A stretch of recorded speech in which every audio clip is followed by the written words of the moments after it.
much. I mean, this all stems from him having to, he had to have a strong opinion on something he was not knowledgeable about. Now, because he took like this hard stance on lolly content, now he's really got to wash his back, and he's got to double, triple down on everything that he does moving forward. Which is why he feels like he's forced to making this video. It's ridiculous. You shouldn't have had a hard stance, or you should have said, if this is true, based on what I know, you know, things like that. Based on what I know so far, I think X is unethical. I think X is bad. I think it's a pipeline to blah, blah, blah. And then that gives you an opening to be wrong later. And that way it makes you not double down, and it leaves you like more open-minded, because people have egos. So if they say something, especially on stream, and he makes it like very closed, it's a closed matter, and he puts his foot down on it, then he has no room to change his opinion in the future.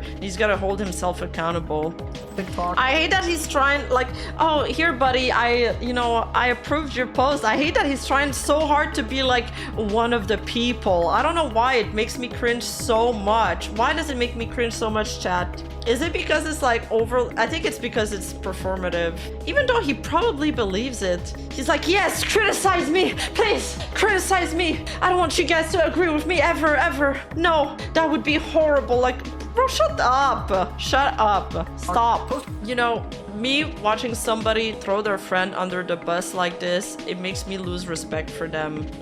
That's it. It just makes me lose respect for them. Then I don't trust them because, I mean, he talks about integrity, but integrity can be multifaceted. What is this, man? Seriously? You just admitted you made a full video because you were over emotional from some Reddit post? So Mutahar, he released this post Nux clarity video last night, just a few hours later. He took it down, and we can go back and watch the video, or we can take a look at it now. It's like 38 minutes long. I did like the taiga section. The taiga section was cool. It was interesting. It was nice that he got validated for that, but I feel like it was overshadowed by the rest of the video, and it sucked. It sucked because of that. Yes, he deleted the video, and that made me respect him even less. That just proved the point entirely. He bent the knee once to the mob, which I don't think was his type. You know, he left Twitter not long ago, and I thought, you know, he was saying it wasn't because he got fed up with the toxicity. It was just because, you know, Twitter's a cesspool and there's no point in being there. And I was like, okay, based. But a lot of people push back on that.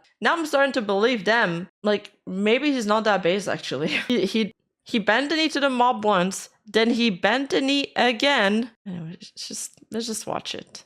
And today, we've got a pretty serious video to make. Throughout my career, you know, he should have never put the Sunny Shoe medallion. Like, that thing is cursed. Mistakes, and there's accountability to be taken, and I am not shy to taking real accountability to actual mistakes.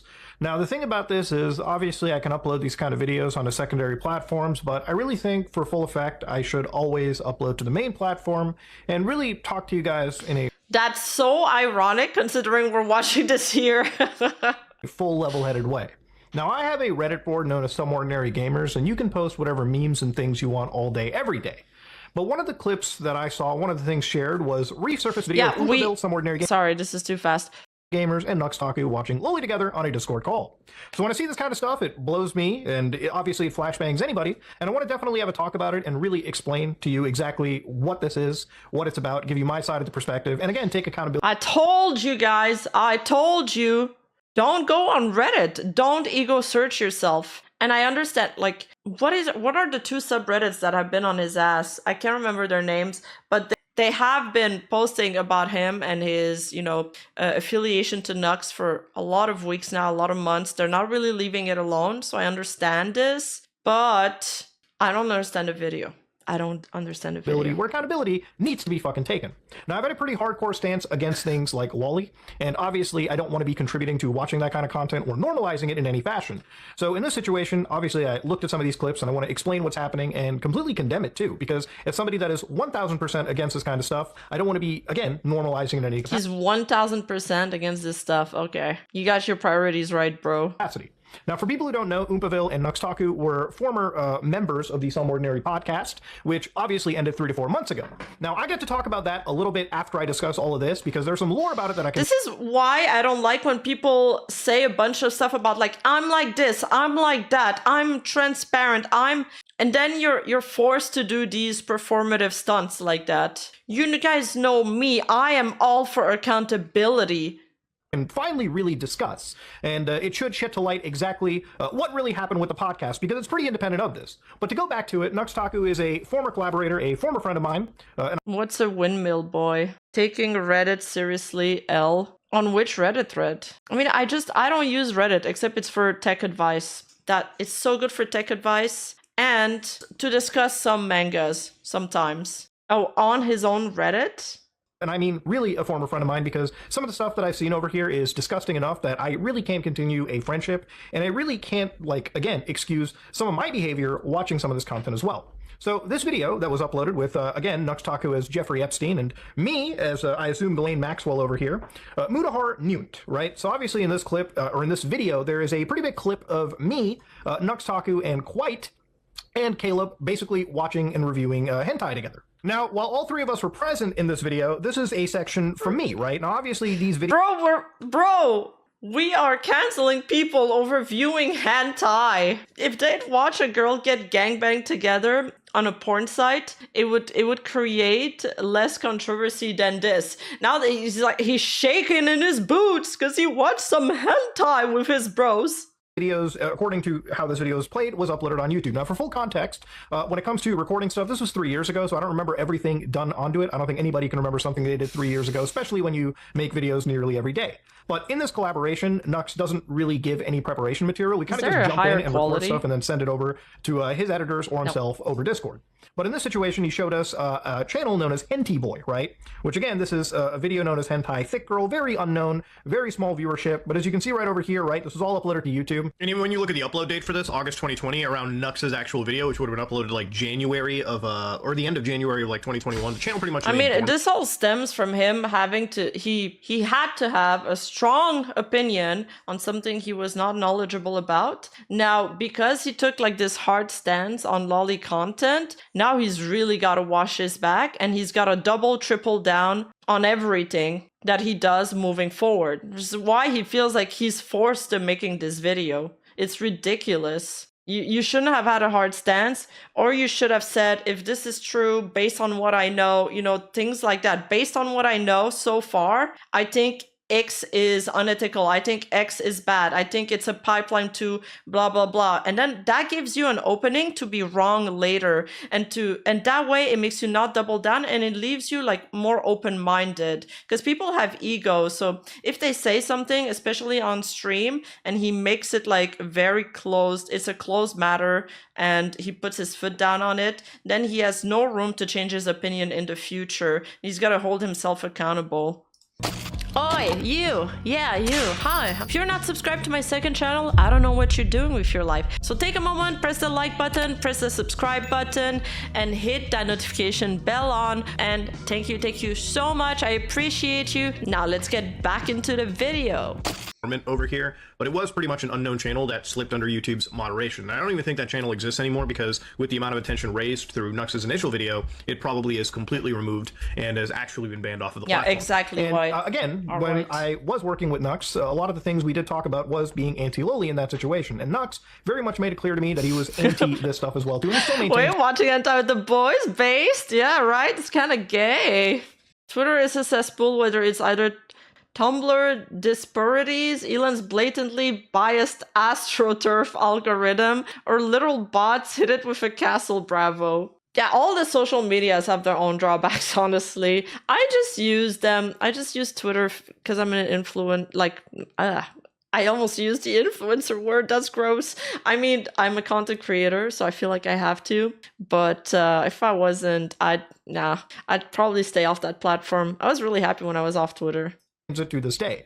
But the kind of stuff that he showed us was anime ni summer. Now, inside the video, inside Nux's presentation, it kind of came off as like just a cursed little hentai, and the reality of it is I never really watched his collaborations. No, Charlie, we don't have that kind of Discord yet. But if you take the name that Nee Summer has had and put it into my anime list, which I realistically should have done at the time, you can see the synopsis is Yuta Yamayuchi is a average high school student, right? So right there, I'm not going to play the whole semantics. Oh, is this really loli game? Like, I don't even care if somebody is like 18 or on the cusp of like turning 19. At the end of the day, high school can very much involve a minor. And when you scroll down, Dude, people are like, oh my god, I'm watching a hentai about high schoolers, and then they go watch Euphoria, and they're all 17 and having sex and doing drugs left and right, and no one like bats an eye. Actually, they love their show, and then years later they're like, maybe we should feel guilty about it. This is morally wrong. This is apparently. I haven't looked up the anime, but you guys know a lot about anime. Apparently, this wasn't even like a lolicon hentai. It was just based in high school. Like every single anime and manga is based in high school. It's like the trope. It doesn't matter how old they look like, doesn't matter. It's always in high school. I don't know what, but it's like that. It's idyllic in a way. It's kind of like they never do homeworks though. I've never seen an anime person do a homework or attend class unless they're introducing like a new villain. They're like, oh, you guys have a new exchange student today. And it's like the villain that the main character fought last night that shows up. Besides from that, they never go to class. There's nothing involving high school. They don't act like high schoolers. They don't do high school things. and go to the information. It is a OVA by a studio known as Rabbit Gate with no licensors, but the genre is in fact hentai. So again, ladies and gentlemen, if it's hentai and it involves high school people, it does in fact fall under the loli banner, and that is never no, okay it doesn't. Now, obviously, these videos existing on YouTube kind of again led us to some credence that maybe it wasn't, you know, this like borderline illicit material. But again, these were also smaller YouTube channels, so chances are they probably weren't swept up under the YouTube moderation, which is something that also should have really been considered from my end. It should have been something that I never watched in the first place. I should have never, you know, condoned. And honestly, apparently a reason why it's usually set in high school is because it's representative of a period they have the most freedom before work. I mean, totally, it's definitely, one day I'll do a video essay on why it's always said there, but it's also like a beautiful time with like where you don't have much responsibilities. For me, it brings back a lot of good memories. It's pretty shitty to even contribute to somewhat normalizing this material. When there's a lot of large creators that work with the person, you know, you tend to have this level of like authority brought into it. And there is obviously a blind spot when this is somebody that you consider to be a friend at the time. And obviously when you work with that person and you see other large creators that you're also friends with work with that person, it just, again, swells up that blind spot that you make. But again, no real excuses over there. You shouldn't really have a blind spot in the first place. And again, it's not only me being a poor judge of character, but I should have absolutely have spotted this years ago. So for that, I absolutely own up to my fuck up here. But again, I think this is literally... he was okay with this years ago, and now he's not anymore. And he's got to make a video about it. Us gooning together, watching Loli in this manner. This is a collaboration where it happens pretty much on the fly. And it's not, you know, representative of the kind of shit that I consume on a daily basis or anything of that nature. Like, I would never willingly and honestly... too bad. I thought you were based for a second. In other words, it's just escapism, Japan edition. Yeah, escapism is a great word for this. Watch something like this, you know, out of nowhere. This is just insane. And I wanted to really bring this up and bring this into the context of what this clip was and why we had watched this kind of stuff. And any jokes that I make in these situations, really any jokes that anybody makes in collaborations and like I know, and we're going to watch the clip of Nux talking about... They've spoken about this video, and apparently he's apologized. We're watching it after this. If you're watching the VOD, you don't want to watch the full Mutahar video, you can skip ahead. But I have a really hard time picturing what he's telling Nux in his apology. Like, how do you excuse all of this? Oh, sorry, I just put out a 40-minute video. A 40-minute hit piece on you, distancing myself from you. It's usually because everyone's just playing into the high shock factor of something like this. Does that excuse any behavior? Absolutely not. And he showed us something very weird, and I remember getting somewhat upset about it, not liking it that much. It was me, him, and Quite. Fuck. I want to say it was something involving a dog, too, but I... Exactly. Probably 900-year-old cum vampire for far too long. These are the four horsemen of the apocalypse we're looking at right now. This is like some mythological... They've been around since long before civilization. Exactly. Wait, you shipped one of those videos?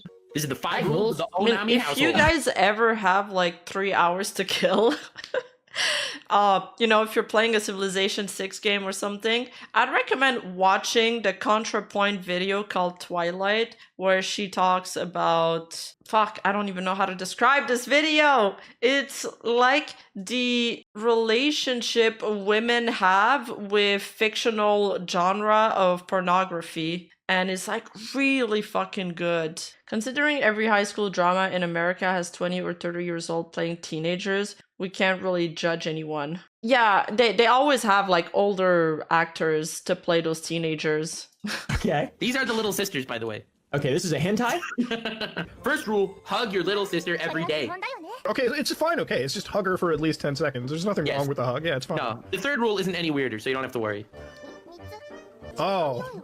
But in this situation, I just wanted to provide you the context of all of this, right? This wasn't us sitting together watching Loli, just on like the off time. This is a collaboration for one of Nux's main channel videos.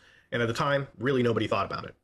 But we should have. So a lot of these big creators, you can start to see like really big names. Obviously, Project Melody, Critical, MXR Plays. I don't know if that's actually Iron Mouse, but yeah, you can see plenty of creators that Nux has worked with. And for a while, there's been plenty of collaborations where like big creators jump on, they get shown like crazy shit, crazy hentai, or sometimes participate in like, games, game shows, so to speak. And that's really the extent of it. Nux is a pretty big collaborator in that space. And realistically, I kind of just walked around expecting him on good faith when he said that, he's pretty anti-Loli, and obviously wouldn't have shown us anything that would be very adjacent to it. And obviously with a lot of these larger creators also collaborating with him, I'm sorry to say it really did blindside me. There was a bias, call it, friendship bias, call it, there was other creators working on it, but really it was something that I was putting up a blind spot to. And I'm not using that as an excuse. I really shouldn't have done that collaboration, and I really shouldn't have watched that content and in any way contributed to normalizing it. I 100% obviously condemn Loli, and I 100% condemned my actions in that situation. But again, one of the reasons why I do really want to address this is I don't like obviously reading the facts that I am some level of a pedo or a defender of this or anything. I have made plenty of videos crapping on individuals and burning a bridge with creators who I don't necessarily agree with. If I have ever at any point normalized their actions, people like Mama Max, where I did stick up for, amongst plenty of other creators. But I think obviously if really bad information comes out and new information comes out, you have to publicly correct it. You have to publicly explain, updates to a situation. I could swipe this stuff under the rug, but I choose to upload it on the main channel because I think that's really where taking accountability is at. I don't want to pretend like I am just burying my head in the sand. This was a wrong thing for me to do, and 100% I own up to it completely. Yeah, but Mama Max was purposely ruining people's life. Like, what was he doing again? He was like falsely prosecuting, leading his own private investigations to frame people as PDF files when they weren't. Isn't that way worse? So one of the things that I don't agree with is a lot of the over-sexualization in the thumbnails, right? So there were actually collections of thumbnails collected in these videos where things were pretty NSFW, all right? Or at least they were highly sexualized, but even that isn't as bad as one of the examples that I want to show you. Now, if you're looking at this video called Cursed Speedrun Fails, this was uploaded 3 years ago, and if you're looking at the thumbnail, it is XQC screaming at some video game with Nux's Vtuber in the corner and going, what the fuck? Now, the thing is, the problem with this situation is the I love that XQC pog face.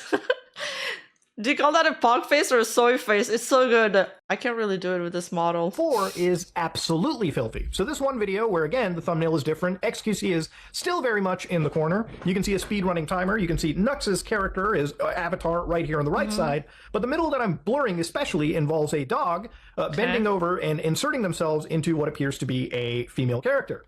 So obviously this has nothing to do with the actual content. That was a thumbnail allowed on YouTube?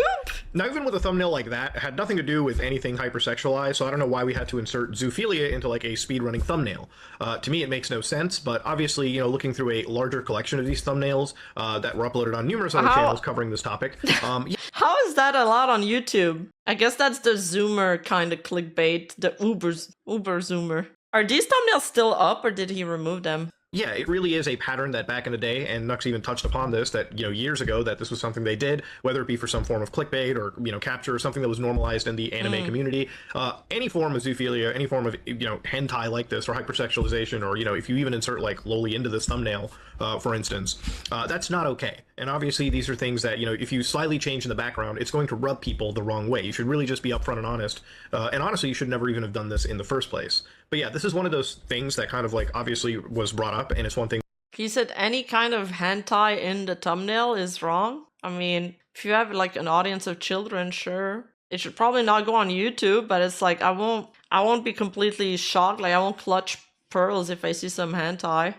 That I wanted to address is one of the principal reasons as to why this isn't okay. But I think a even bigger reason is one of these situations regarding another creator known as Bungo Taiga, which is a creator that also had their entire YouTube channel pretty much terminated for nudity and sexual content policy. Now, to preface, also going forward into this video, I don't know much more about Bungo Taiga other than what I'm about to read here for you, and again, just covering this one specific case. So I don't know what... The thing is, I feel like Nux should have just...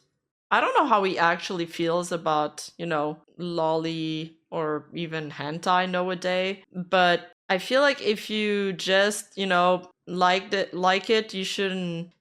I feel like he felt like he needed to hate it to please his new group of friends. But that's just my impression. I don't know what's going on in his mind, obviously. But it felt like, you know, because the commentary community looks down or is like frowns upon that kind of content, that he changed because he felt like he had to fit in with them more. And it kind of led to all of that. What level of degeneracy, if anything, this person also falls into. So don't consider anything that I'm saying as a co-signing of this individual. I'm looking at a very hyper-specific event in this point in time. I just want to make that readily apparent. He says he regrets his past content regularly on his stream. It's not a hidden fact. Okay, yeah. I mean, you can change. I don't necessarily mind people changing their opinions on things. But for me, I think when you change your opinion on something, it also becomes part of you. Like, yeah, I used to be like that before, but I've changed for several reasons. But it's still part of you. It was part of your journey, so I wouldn't deny it. I don't think denying it does any good to nobody. If you're upfront about it, it's fine, but don't make it like a whole performative act. I hate when people do that. Controversy. In summer 2022, Taiga was accused of grooming. They made a tweet longer where they reviewed the allegations and actually, I'm surprised that some people also don't know that this was, because on my tweet with Taiga, there was still a lot of people asking like, oh, wasn't that guy canceled like a few years ago? Didn't that person do something awful? Isn't that sad? I thought everybody was up to date that the evidence in the documents were like deliberately created and spread by a stalker, and that it was mostly false. It was all false. Later, an updated Google Doc was created that had evidence that not only were these allegations fake, they were deliberately created by ex-moderators and spread by a stalker of Taiga. So again, this is the Google Doc in question. Now again, I have no idea about this controversy whatsoever. I'm only bringing this up because it was actually a big point of contention for someone like Nux. So even the actual person, Taiga Holic, actually ended up making like a 57-minute like piece where they kind of went over this and really were just grilling Nux for not really correcting the record. The record had to be corrected because in this situation, Nux literally made a video where he was showcasing controversies to a popular creator known as Penguin Zero. Now inside this, he actually goes out and says, hey all, I edited out the Bungo Taiga segment of this video. Although I state in the video itself... Yeah, when accusations happen, people only see those and they really linger on someone's career because no one bothers to check. They're like, oh yeah, didn't that person say something? Like you guys, when I mentioned ContraPoint earlier, somebody said, isn't it that person who said this and that? But at the same time, we have all these discussions about separating the content from the creator. When it comes to somebody you guys don't dislike, you don't apply the same logic anymore. I will never forgive Marina VT for what she did to Taiga, literally the keffals of VTubing. Oh yeah, you said that last time. I remember you said that. A disclaimer that I do not know the full story and do not take what I say too seriously. I would rather not be a cause for possible misinformation floating around now that new information was revealed. I am still in the dark on a lot of details as I heard both sides of this event and don't know. All of us are hypocrites. Everybody is a little bit of a hypocrite. Like, and no one, you know, is always 100% on, but I think, you know, rather than beat yourself down, I think we can all grow together to just be the best version of ourselves. You know, it's not just an upward graph that's always like going up. You know, it's a lot of ups and downs. And it takes, you know, I'm going back to the case of Nux and, you know, this group of friends. It does take a lot of courage to stand up for your opinions around people you care about. And not a lot of people have that courage. So when I do meet people that aren't afraid of speaking out for what they care about, that really impresses me. And I think it's a great quality to have. Know what to think. I'm sorry if I caused any undue harm. So I personally apologized to Taiga for their side, and they discussed my plan going forward. Either the truth comes out, be it guilty or innocent, but I intend to set the record straight in the future when I understand the situation. So it's wild as fuck that we're covering pretty serious stories like this, but we don't have the entire story, or at least enough to make a video. That is basically how you bring on actual misinformation. So in this story, Taiga did not appear to be too happy with this entire situation. They actually talked about it again in that VOD I brought up, Nux Taku Can't Stop Lying. You think I deplatformed him? People are blaming me for deplatforming him. He got banned for sexual content. But you're blaming me for deplatforming him? Destroyed his life? You think I destroyed his life when the video where I talk about apologizing for it has more views than the video where I originally mentioned it, like, as a throwaway sentence? Over false allegations? I didn't make any allegations. I said what someone else said, and I was wrong to do that. But, like, there are so... During the Taiga drama, there was a lot of confusion as to where, like, people started to say that Nux had deplatformed him. He's right that he wasn't the one that... It wasn't because of him that he lost his YouTube channel, but it did cause a lot of harm to Taiga's reputation. Like, that document, it caused a lot of harm to Taiga reputation, as we can see now with the comments that are still spreading to this day. We're in 2024, it got debunked, and it's still attached to his reputation. So many comments like this everywhere. I don't particularly think that was ever a great response in the situation. Like, yes, just because you regurgitated what somebody else said, when it comes to something this serious, it probably should have been something that you were 100% on the money for. It's a pretty massive fuck up, and it's not a fuck up that you can just, put in a pinned comment or a, side channel that people, may or may not see. At the end of the day, when it involves something incredibly serious, like, sexual assault stuff, you should 100% correct the record and make a actual real... It doesn't have to be like you slapping yourself in the face in front of it. It just really has to be a sincere apology that, again, you post on your main channel. The reason I'm doing...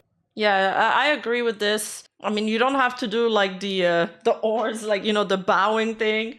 You don't have to like flail yourself in front of your audience. Like, I'm so sorry I did that. But, just a clear rectification or clarification would be nice. But I feel like I think it's because of this that Mutahar's doing the video. And he says it here. Frustrating, yes. Frankly, I think the way Nux handles Taiga was horrendous, and I wanted to set the record straight on separating yourself from that, but that's not what Muta was focused on in this video. Yeah, you're right, Sean. I mean, that's why I like that part of the video, but then, because at least it was showing to a wider audience that Taiga was innocent, but then the rest of the video is just crash and burn. Doing this video, for instance, on a main channel is because I really do want to set the record straight. I really don't have anything to hide, and to be honest with you, when it comes to a situation like this, it's best that I set the record straight with my community. I'm not ashamed of involving people that wouldn't know about it. I don't really want to hide things under a rug. I think that was too straight. Hide.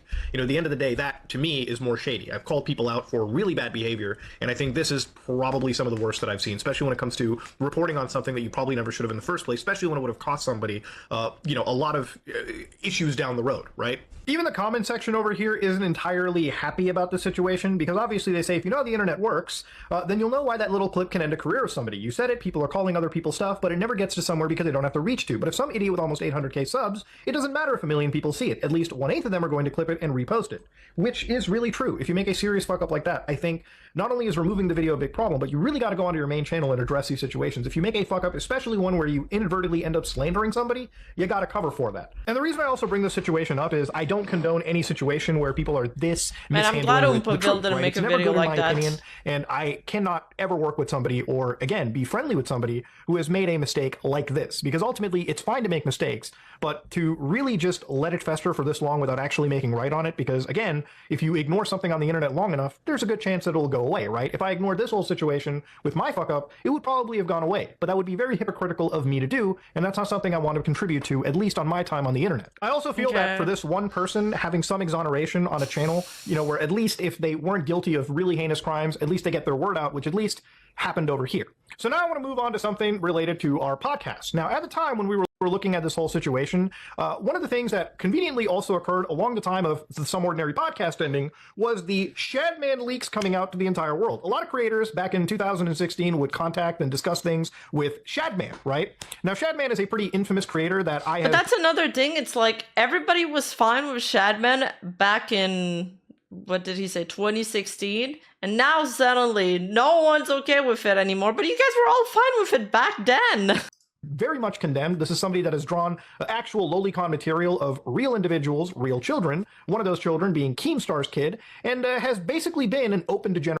Like, if he was in contact with Shadman now, and he was actually like, yo, let's hang out, then okay, I would judge him a little more. But I was back then when people thought he was cool. Were the allegations out back then? In the community. Now, the thing is, a lot No, of it's on 1.25. creators ended up being friendly with the guy. A lot of people contacted them, and one of them ended up being Nux Taku, who Nux had at the time said, hey, But the probably this allegations guy, were right? not out a back bit too then? middle school. You know, when Shadman is saying a bit too middle school, that ooh. I wasn't there in that era, guys, so I'm relying on you for this piece of internet history. Want to collab? LMAO, no, but your heart's in the right place. Understandable, have a nice day. Now, when I asked Nux about this, obviously in a call, he pretty much told me that this was going to be an interview where he was going to troll and, grill Shadman. Now, obviously it didn't happen, so I can't confirm or deny if this was actually going to be the truth. But the thing about it is obviously as this was happening, this was on the consideration of the podcast ending. So I was on somebody's channel known as Chud Logic, who actually talked about the situation. I actually ended up going onto his channel and saying something that I probably shouldn't have, because this situation regarding the podcast was very fluid, and I'll explain that in a bit. But I want you to hear this clip so I can better explain it and also acknowledge a fuck up I made. That's never okay. Okay. Are you going to keep him off the podcast? No, we would cancel the podcast. This is not happening. The podcast is done. This is hard because obviously, people... Yeah, for me, watching this the first time when that happened, I thought I was surprised by Mutahar there. And this is where I started taking him a little less seriously, and I started watching less of his content. Podcast is done, yeah. Podcast is done now. Wait, what? Yeah, the podcast is over. We are not filming the last episode. It's over. Yeah, the Are you Daphne serious? Keen thing was We're not doing the disgusting, podcast anymore. Raven It's King. done. Why? We're supposed to film on Tuesday. Well, there's a couple reasons for it. A lot of that was obviously some of the Shad stuff too, because we were kind of sitting there, we're like, me and Caleb, we were just like, this is, I don't know, it's weird.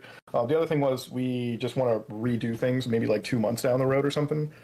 So this is a pretty big point, and one that I can finally really discuss. Now, obviously, if you listen to that, it kind of sounds like I'm snaking him. I give him an answer where it says, there's a lot of reasons, but a lot of it is the Shadman stuff, which at the time, as this was kind of breaking down, everyone in the community was going, whoa, whoa, whoa, you're connecting with this guy, you're talking to him. Yeah, that kind of was one thing that was brought up. But obviously, in a call that, I guess I had with Nux personally, this was discussed as like a collaboration effort. There was another huge thing that I wasn't really privy to discuss at the time. Now, the podcast ended for, again, us not actually owning any of it. So to give you an idea about how it works, right, the company that I was with at the time, the management company, NanoZebra, they managed my channel, and specifically Oompaville's channel. Now, if you notice towards the tail end of the podcast, Oompaville really wasn't showing up. This is fresh reaction from now on, because I haven't watched that part of the video. I was just like, I'm done with this. After the title part, I was like, I can't listen to this shit anymore. A lot of episodes. There was actually a point where it would be like 1 week out of the month he would actually make an appearance. And it wasn't because, all of a sudden there was some falling out between us or anything. It was that there was really a behind-the-scenes issue with NanoZebra and how some of the things on the podcast was done. I believe payment wasn't really necessarily brought towards Oompaville, and they had like another deal that wasn't really met well. Now, at the time, me, Oompaville, Isaiah, Tom, Brandon were out filming in Texas, and Wendigoon actually brings up, how things are going over at Mana.gg, another talent agency. So me and Caleb kind of get like a little pitch out of it, and we basically want to work with this Mana group because they're going to do a lot more things in the future that would help us with ventures we want going into our channel into 2025 and beyond. I really wonder what these channel managers and companies do for them. So me and Caleb effectively just cut ties with NanoZebra. We fill in our resignations and we move on to Mana, and this happened around 3 to 4 months ago. So as this happened, the podcast was under management and, again, I believe partial, if not near full ownership of NanoZebra. So at the time, it was like, hey, what do we do about this podcast, right? Like, do we fight for rights for it? And obviously, not really. You don't need to. If you're the main talent, the 3 big people, you are the draw for the show. So it really became a situation where me and Caleb said, yeah, fuck it. We'll just make a new show. And so you're just not allowed to use the name for it? Oh my god, it's like the VTuber IP thing.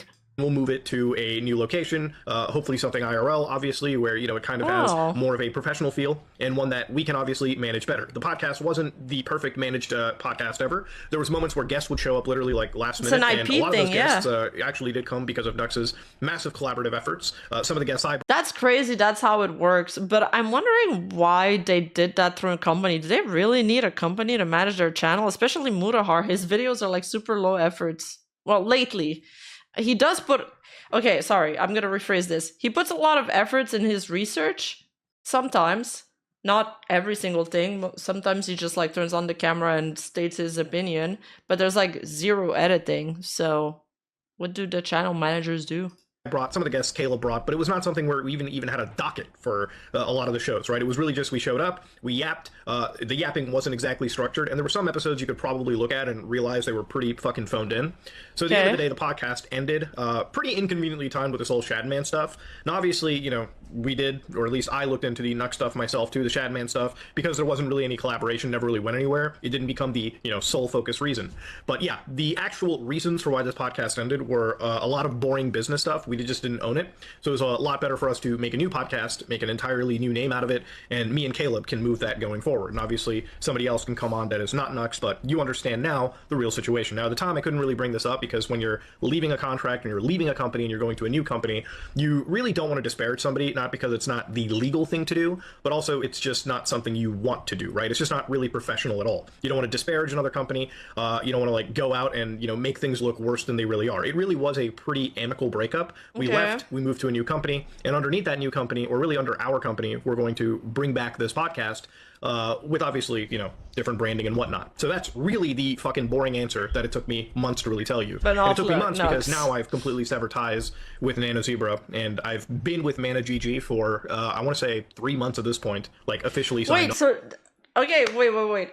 Going back to the screenshot, so what, he's just canceling Nux over him having a few interaction on Twitter with Shadman and making him watch a hentai. Wow, okay. Oh, basically Nano Zebra was the podcast Mythic talent for you, except unlike Mythic, Nano Zebra owns a majority of the project, as I understand.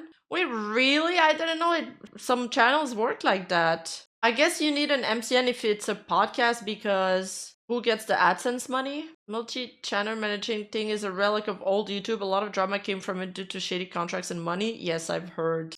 on. So yeah, that's really the answer. Now, in the case of Chud Logic, who did in fact take the words that I had put out and had relayed them, he really felt that I kind of snaked him and gave him misinformation or outright lied to him. And the reality of it is, honestly, the situation was just so fluid at the time that we didn't even know that things like the last episode were going to be filmed, right? And ultimately, that last episode did end up getting filmed, so things kind of did end on a, you know, regular note. But when it came to Chud, there's definitely an apology that I feel I should give there, right? Like, I could argue this and I could keep fighting it, but at the end of the day, I do feel that, obviously, if what I have said has led to some wronging for another person, then I am not above an apology. Look, I'm not too big to fail or too egotistical to realize when what I've done can have consequences for other people, and for that I do humbly apologize. And that's really where I want to kind of leave things at. So, you know, sorry, Chud. Now, one comment that I saw on Reddit that I want to address too, because obviously this is a pretty good reflection of somebody that is very properly critical of me, right? Somebody that is actually hitting me with... It's true. I never apologized to my mod. Cancel me. Hard questions. So one user, Nostra Clonola, says, personally, if you're asking me, I think it's weird that you don't look into the background history of your friends and the people you're just perfectly fine platforming. Again, we kind of did a podcast together. Everyone was a sizable creator. I don't really think that it is specifically me platforming, right? This is just 3 larger creators at the time.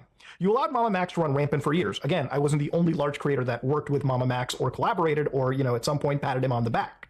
The reality of it is there was plenty of creators. I was just one of the guys that came out and really absolutely threw him through the ringer, as I'm doing with Nux with this condemnation, and again, an explanation as to my side of the situation. The reality of it is I don't have to come out and make these videos, but I choose to because I believe being accountable is important. And I'd be a total hypocrite because I call other people out on crazy shit. And if I'm willing to completely sweep things under the rug and pretend like things don't exist or show you actual things, then I am a pretty big fucking hypocrite on my own. So you blindly believe the allegations against Magnathar, which I apologize for, especially. You blindly believe the Night Docs was a creep, and you blindly let a guy like Nux Taku openly discuss and show freak shit in his thumbnails. Again, I don't control another person and their YouTube account, so I don't know what I can do with their thumbnails. But again, it's something that I do condemn, especially when these thumbnails are slightly changed. Again, I don't think they should have ever been used in the first place, and I don't want to work with somebody that believed these thumbnails were a good choice in the first place. You actively don't look into the folks you trust, and you just blindly allow them to say whatever. I feel like if I... it's funny because I've been somebody that people have criticized my thumbnails, like you either love them or you hate them. And, you know, I was trying to explain that to one of my IRL friend, and she was like, wait, so let me get this straight. So these people are mad at you because of your thumbnail, ? Like, if you are going to write 4 paragraphs on why you think Mutahar is not critical enough of his friends and you should have on Reddit and you got one to vote. You don't have friends. You don't have friends. You're online too much. You're cooked. Your brain's cooked, bro. You care too much. Think about all the times you guys wrote a comment, like where it took you guys, you felt motivated enough to write like a long ass comment like this, criticizing somebody, waving a finger at them. I feel like I never do that. Going into a long essay on theory crafting on something you're passionate about, sure. I love that. What is this? What is this? And why do you give it any pull? Do you think this person writing this is happy with their life? Do you think they're good with themselves? No, because nobody balanced would write that. Without having critical thought about a single bit of it. So again, I don't really watch a lot of content creators that I collaborate with, and nobody really does, okay? Like at the end of the day, when it came to Nux's channel, here I'm signed on with my actual YouTube account, and if it's... It even says removed by Reddit. Yeah, and exactly!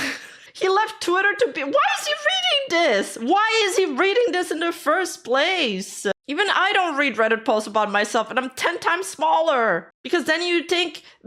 okay, my Discords also explained that to me. Because you think that everybody thinks that way, but the thing on Reddit, it's like you see a post, the post is angled, it's crafting a narrative. There's no point in pushing against that narrative, really. You push against that narrative, you gotta argue with people, you gotta convince them, and you spend a lot of time and energy on it. Most people won't take the time to do it. So everybody that's talking in a post and that is upvoting the post will agree with it. But that's not taking in consideration all the people that disagree with it.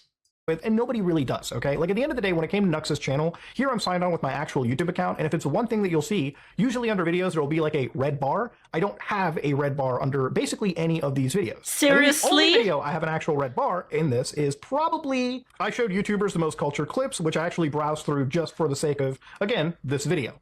So yeah, Nux is somebody that I did a podcast. This is the most pathetic argument ever. I can't believe you're doing all of this. And also, hi, Gojo thumbnail. With, but it's not that I watched any of this content beforehand, right? Again, this was somebody that was very popular in a community of people beyond just anime and VTubing, and it led some credibility. And again, the only reason I'm making this video now is to take accountability and to really, again, condemn the behavior that this person actually exhibited. Again, that's really the reality of it. Even if you look at other friends of mine like Oompa... The red bars can be also... Can they be fake? Or can they be just... I'm sure there's a way to reset all of these, right? You can see literally I watch the content that I'm interested in, right? Like Mr. Beast's response, him saying he's retiring, Fuzi crash outs, a sad AI situation, Smart Schoolboy 9. These are things that I actually watch, right? Guys like Wendigoon, great friend, love Isaiah. But I think the only video out of his that I've watched is probably the disturbing and controversial video game iceberg, and more specifically, Faith 3D. Isaiah is more a video gaming YouTuber for me, especially when he covers things like this. And this goes for a lot of my favorite YouTube friends, okay? Okay, I don't care what wrap it up. Watch every single Charlie video out there. In fact, I don't really watch much of YouTubers unless it comes to really, really specific things like speedrunning or, I don't know, 4-hour-long video game retrospectives. And again, this isn't really a defense. Wait, you can pause your history on YouTube? I will use that now. I most definitely should have actually been vetting people. And that's why going into, again, the future of my channel, I definitely want to keep collaborations to a minimum. I can't keep making a mistake like this because, again, if you're going to make mistakes, you got to fucking learn from them. If you actively looked into Nux, you'd spot the weird pattern of shit that follows man, especially with Mama Max. I don't know if it's a bias you have, but if you're going to be critical of others, which I am, expect people to be critical of you when you platform weirdos and don't actually vet them. And I totally understand that criticism, and it's not something I want to actually keep happening in the future, okay? So if you make a video complaining about the fact that you're being criticized here, I won't be surprised if you snip half of this post and then act like we're all stupid, which I'm not. I literally will not do that, okay? If it's one thing that I don't do ever, all right, and you're a long-time watcher, I'm not going to fucking snip a post, okay? I'll respond to the whole thing. There's genuine criticisms of you that people are making in good faith because they like you and your content, exactly. And for those people, I'm making a video like this to really, again, address these situations. If you ignore that, that's on you. But it sure is weird that this is the second time now that you don't vet people and blindly vouch for them. Again, Mama Max, the example used before, it wasn't just me vouching for this guy. Everyone in the community really did, until, of course, shit hit the fan. People really started looking into this content, and even then, I was one of the large YouTubers that came out and really actually mentioned that, took accountability, in my personal opinion, and owned up to it. Really breaks the immersion you try to make of being a respectable, neutral party. when you actually have vouched for monsters 2 times in the last 3 to 4 years, which again, I do 100% apologize for, and it's something that I have to do better. I have to get rid of a blind spot. I have to get rid of biases. But yeah, when it comes to things like this and people, alleging stuff like You watching can't get Loli rid on of the a down low. bias. You can only acknowledge that it's there and try to, navigate around it and be fair about it. And I don't know. You can't predict if somebody's gonna be crazy, or you can't always. I don't know. I'm the kind of people that gives everybody a chance. So there is bound to be bad people that sometimes that like revolve around me or that I let in, and then when I realize that they're like, I'm like, oh shit, then I distance myself. But how can you predict how somebody's gonna be? You can't unless you get to know them better. So there's 2 ways to live life. You either you close yourself off and you don't let anybody in, or you let everybody in, and then you keep the ones that you like. But I don't know. I just like giving everybody a chance, because if I don't do that, then I think a lot of people that get overlooked. It's not something that I ever do. It's not something that I ever want to do, and it's not something I condone. And Yeah, for that, I do take accountability into not pushing back and stepping away Mutahar, from the you situation. didn't predict the future. How dare you? How dare you? You made an error in judgment. Also, I feel like people probably always show their best side to Mutahar because he's like, he's got multiple millions of sub and people really want like the clout. So they're going to try to, always be on their best behavior around them. It's going to take a while for them to mess up in front of him. Your community can go harass everyone who doesn't like your opinion, because whether you believe it or not, you've got a hive mind of people who support you blindly. Which I shouldn't have, okay? You should be 100% critical of everyone. I'm not an infallible person. I'm somebody that makes mistakes, as I'm describing in this video. And I do not ever endorse anybody in my community going out to harass somebody. If you harass somebody, you're not in the Some Ordinary Gamers community in my books. But unless you actually grow from how much you blindly believe people, you'll continue to make the same mistakes every time, which I don't want to. And that's why, again, I'm making these videos. Because I think taking accountability is very important. And obviously... I mean, I thought this was a long time coming too, because from him going on the Chud Logic podcast and stuff, I felt like something was brewing behind the scene. Yeah, once you bend the knee, that's it. Never kneel. No, it's absolutely. I believe taking accountability on the main channel is very important too. Okay, that's just where it comes down to. And again, if people wonder why posts get removed from the Reddit, nobody moderates this Reddit but the Reddit automod. And if you look very carefully, it says removed by Reddit, which, to be honest with you, no Noah, this wasn't me hiding anything. I'm just going to hit approve on that, because this shit absolutely drives me insane. I think we've got to change the automod settings at some point. Now, obviously, I want to address some other power round criticism before we end this off. Lol, fuck Muda. Dude's been a hypocrite forever as well. Dude virtue signals over cartoons, but loves watching beheading videos. So I want to also address this statement as well. Now, on the podcast, I talked about a morbid curiosity that I have with beheading videos, cartel stuff on the internet. And I feel like I have to explain this a little bit more. My morbid curiosity comes from the fact that for a long time, for years at this point, I've been looking into the Mexican drug war. And if you ever followed cartel social media, one of the weirdest things about their social media is you actually have gang bosses, sicarios, actual hitmen, real hardened gangsters posting on Instagram, TikTok. I hate that he's trying oh, here, buddy, I approved your post. I hate that he's trying so hard to be one of the people. I don't know why it makes me cringe so much. Why does it make me cringe so much, chat? Is it because it's over? I think it's because it's performative. Even though he probably believes it. He's like, yes, criticize me. Please, criticize me. I don't want you guys to agree with me ever, ever. No, that would be horrible. Bro, shut up. Shut up. Stop. Posting on really any social media platform, their mansions, their extravagant lifestyles, they've got gold guns, Ferraris. It's really crazy propaganda they use to really house people in.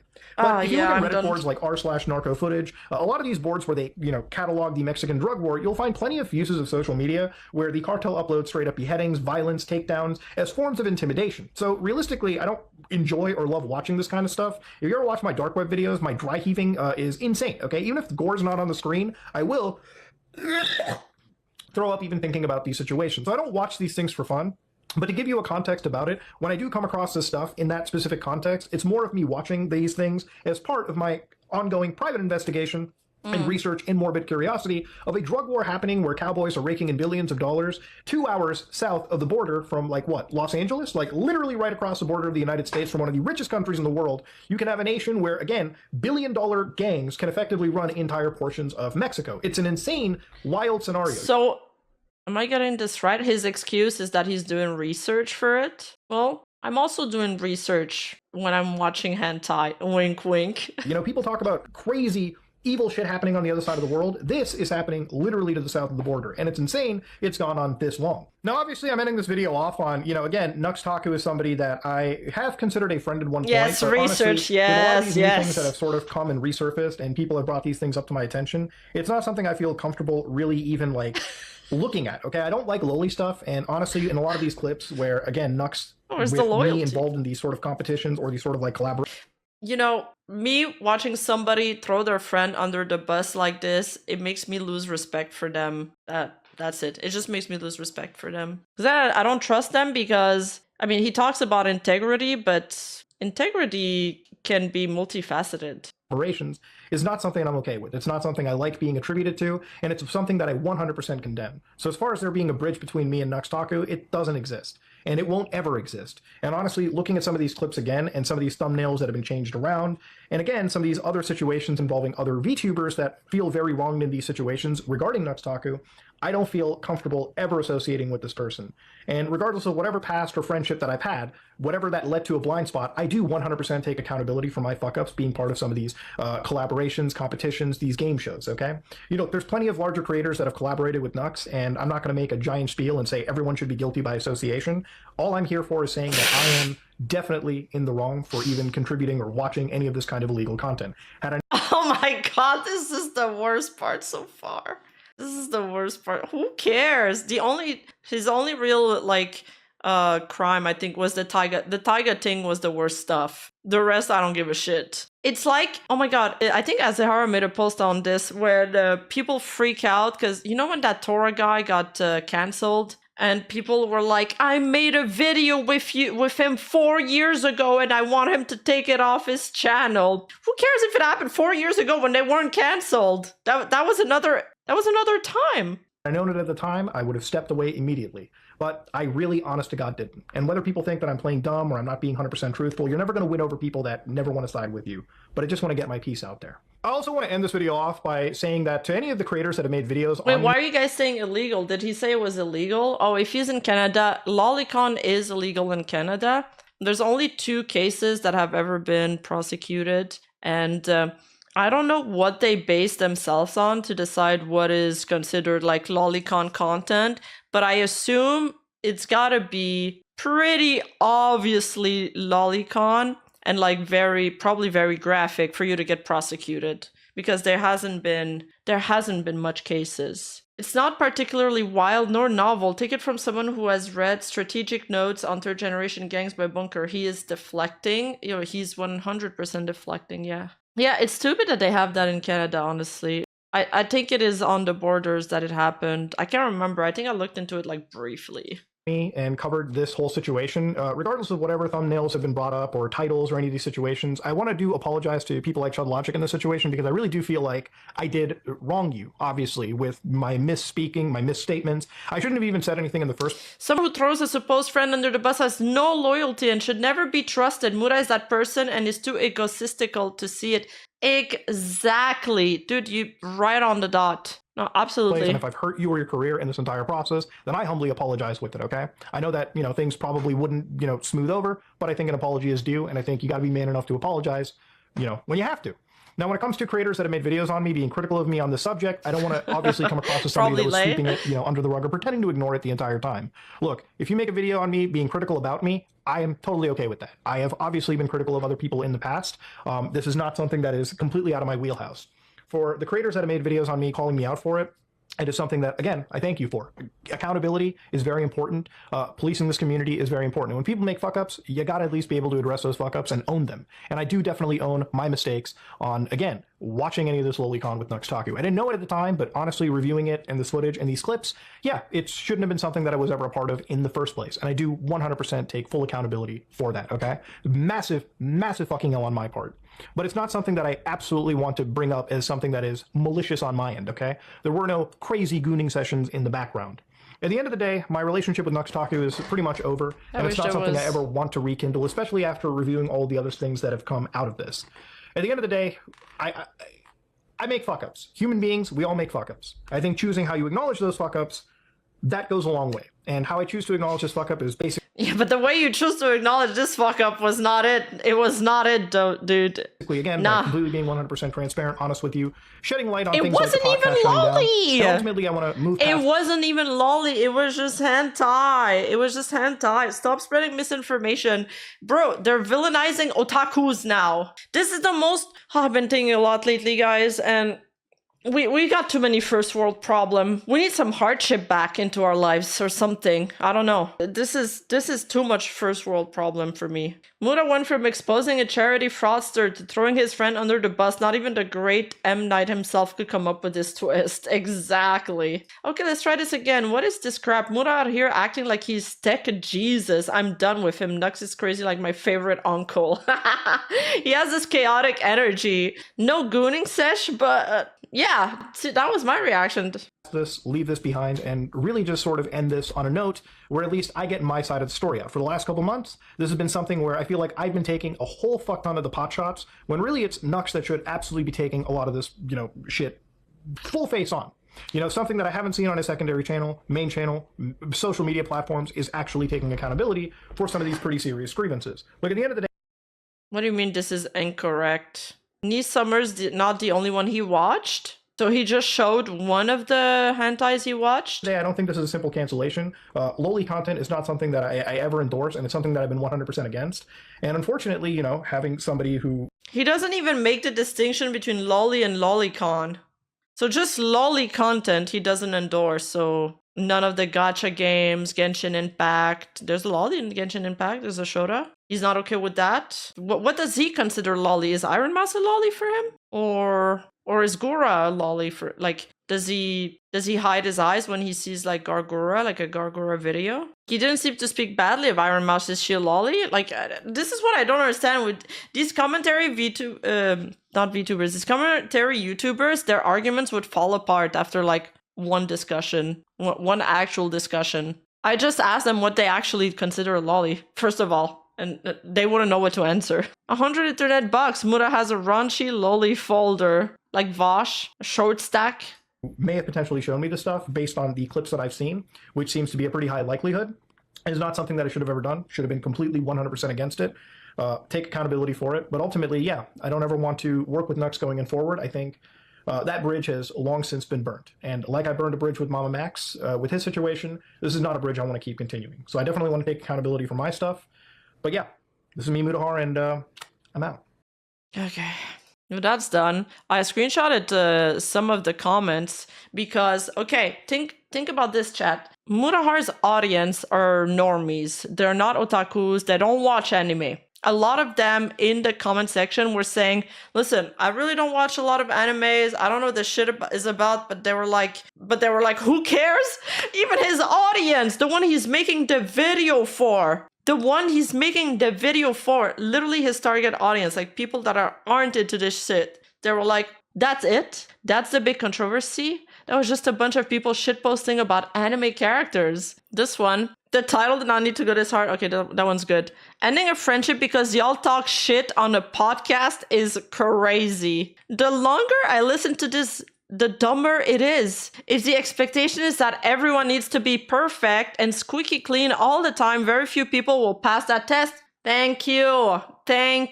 Yes, exactly. And isn't this crowd supposed to be Mutahar? Isn't he supposed to be maybe it's not anti-woke the right name, but he's anti-cancel culture, It's whatever, I'm just gonna say my piece. But no, I guess not. I was wrong. You should have never wore the Sony shoe medallion. Top 10 moments where I wish I didn't click on a YouTube video, bro. And you know what is top 10 anime betrayal? Top 10 anime betrayal right here. So lolly is about the age or the body type? It's about the body type, I would say. Because if you put age into it, it gets too complicated. I admittedly am mostly against lolly, but still understand the difference between lolly and lolicon. If you don't understand the topic, shut the fuck up. I don't mind that people find it weird. I just don't like when I don't mind if people find it weird if it's not their cup of tea. It's definitely it's something that you're gonna understand more if you were exposed to anime when you were young. Not exposed in the R-rated part, just like if you watch anime when you were young, you're probably gonna appreciate it better. If not, I get why you find it weird, but I just don't like when people go around calling people PDF files and conflating this to be crimes or saying it's a pipeline. Like, it's weird, it's not evil. We can chill out. There's more important stuff to think about. Although I'm not a fan of lolly sexualization, it's pretty obvious that the purpose of the video wasn't to glamorize this type of content, but to make fun of it and show the ridiculousness of it. Yeah, exactly. Even when they watched that hentai video and, you know, the purpose of that video was probably to just like shitpost about it, have some laughs, laugh at how ridiculous it is. Otherwise, it wouldn't be an entertaining video. I don't think it's a matter worth apologizing or ending a friendship over at all, especially when that friend has said more than enough times that this type of content is weird throughout the year. Also, Nux does say he's not into it anymore. And this is funny title, but not gonna lie, this video feels like someone trying to stop a bushfire with gasoline. Once you start background checking your friends, people you are supposed to trust, they stop being friends, they start being business partners. Yup. I think that's in regard to that Reddit post. You need to do some background checks on your friend. What are you gonna do? Hire a detective? Yeah, to non-anime watcher, most anime characters will look young. Okay, so he took down the videos and then he wrote this community post. It has 19,000 likes and 2.9k comments regarding the last video about Nux. While I can't be friends after some of the recent things that surfaced, I do feel like I did enough reaction that stemmed from being emotional on the reaction from the community on Reddit. Somehow, this whole thing got even more pathetic.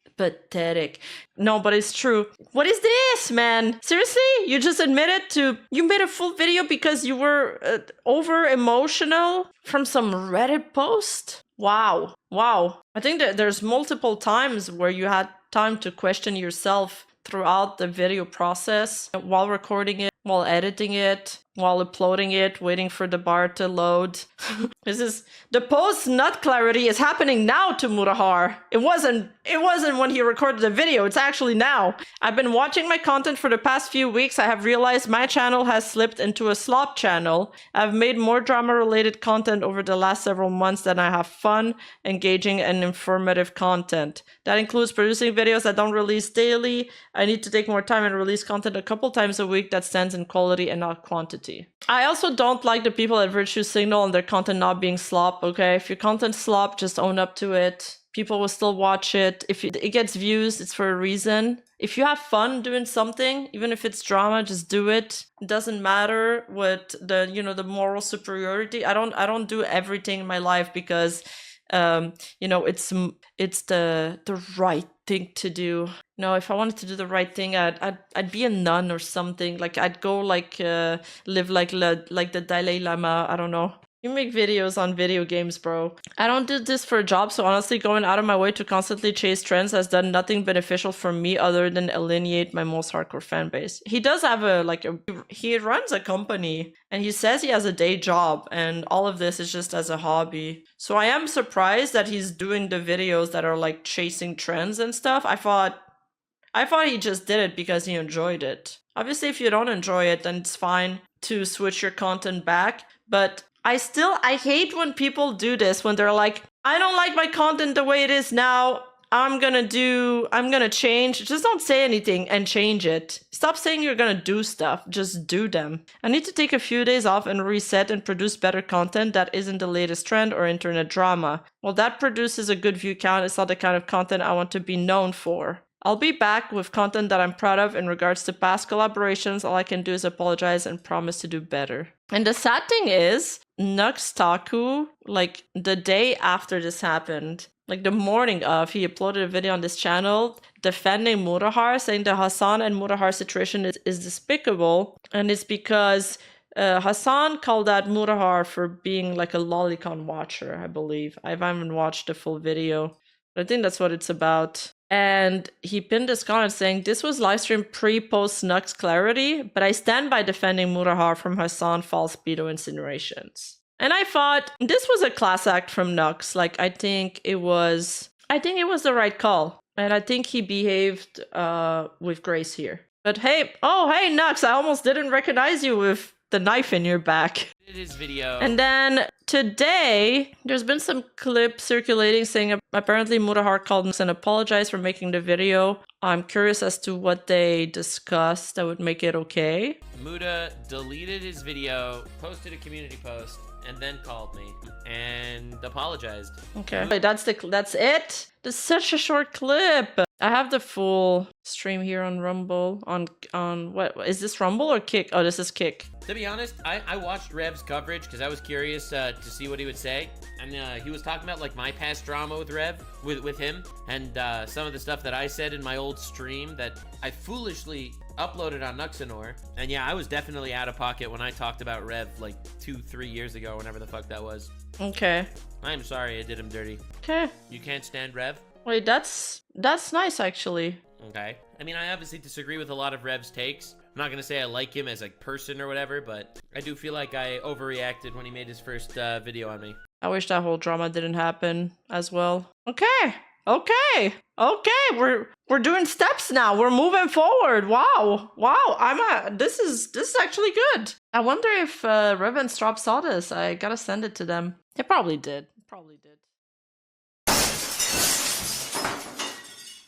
Female gentlemen, we have something of an episode on our hands today. This is my co-host of my newest venture, the Unhinged talk show, Hermes. She's tolerable sometimes. Yeah, let's watch it 1080. And here I am, me. So I made this joke in the first episode of our podcast, whatever you want to call this venture. First episode. I made a joke. What, are we not allowed to say podcast anymore? What do you mean? What's wrong with podcast? Well, that's what I'm saying. Like, you keep saying venture. It's a podcast. We hanging out. We chilling. Not a podcast, okay? Podcasts are supposed to be fun and wholesome and not stressful. And you are in the call. Therefore, it is not wholesome nor unstressful. There's a Sony shoe necklace of behind all it? the words you just said collided into one creature. Anyway, she's crazy. And I have to say, personally, that on the first episode of our podcast that we did together, I made a joke saying that there's about a 40% chance that Hermes will backstab me. 50. And then we bumped it up So to what 50. is he gonna talk about it? Yeah, because I was gonna fuck him. Yeah, because I was gonna fuck him and his wife, so it went up to 50. Are you eating?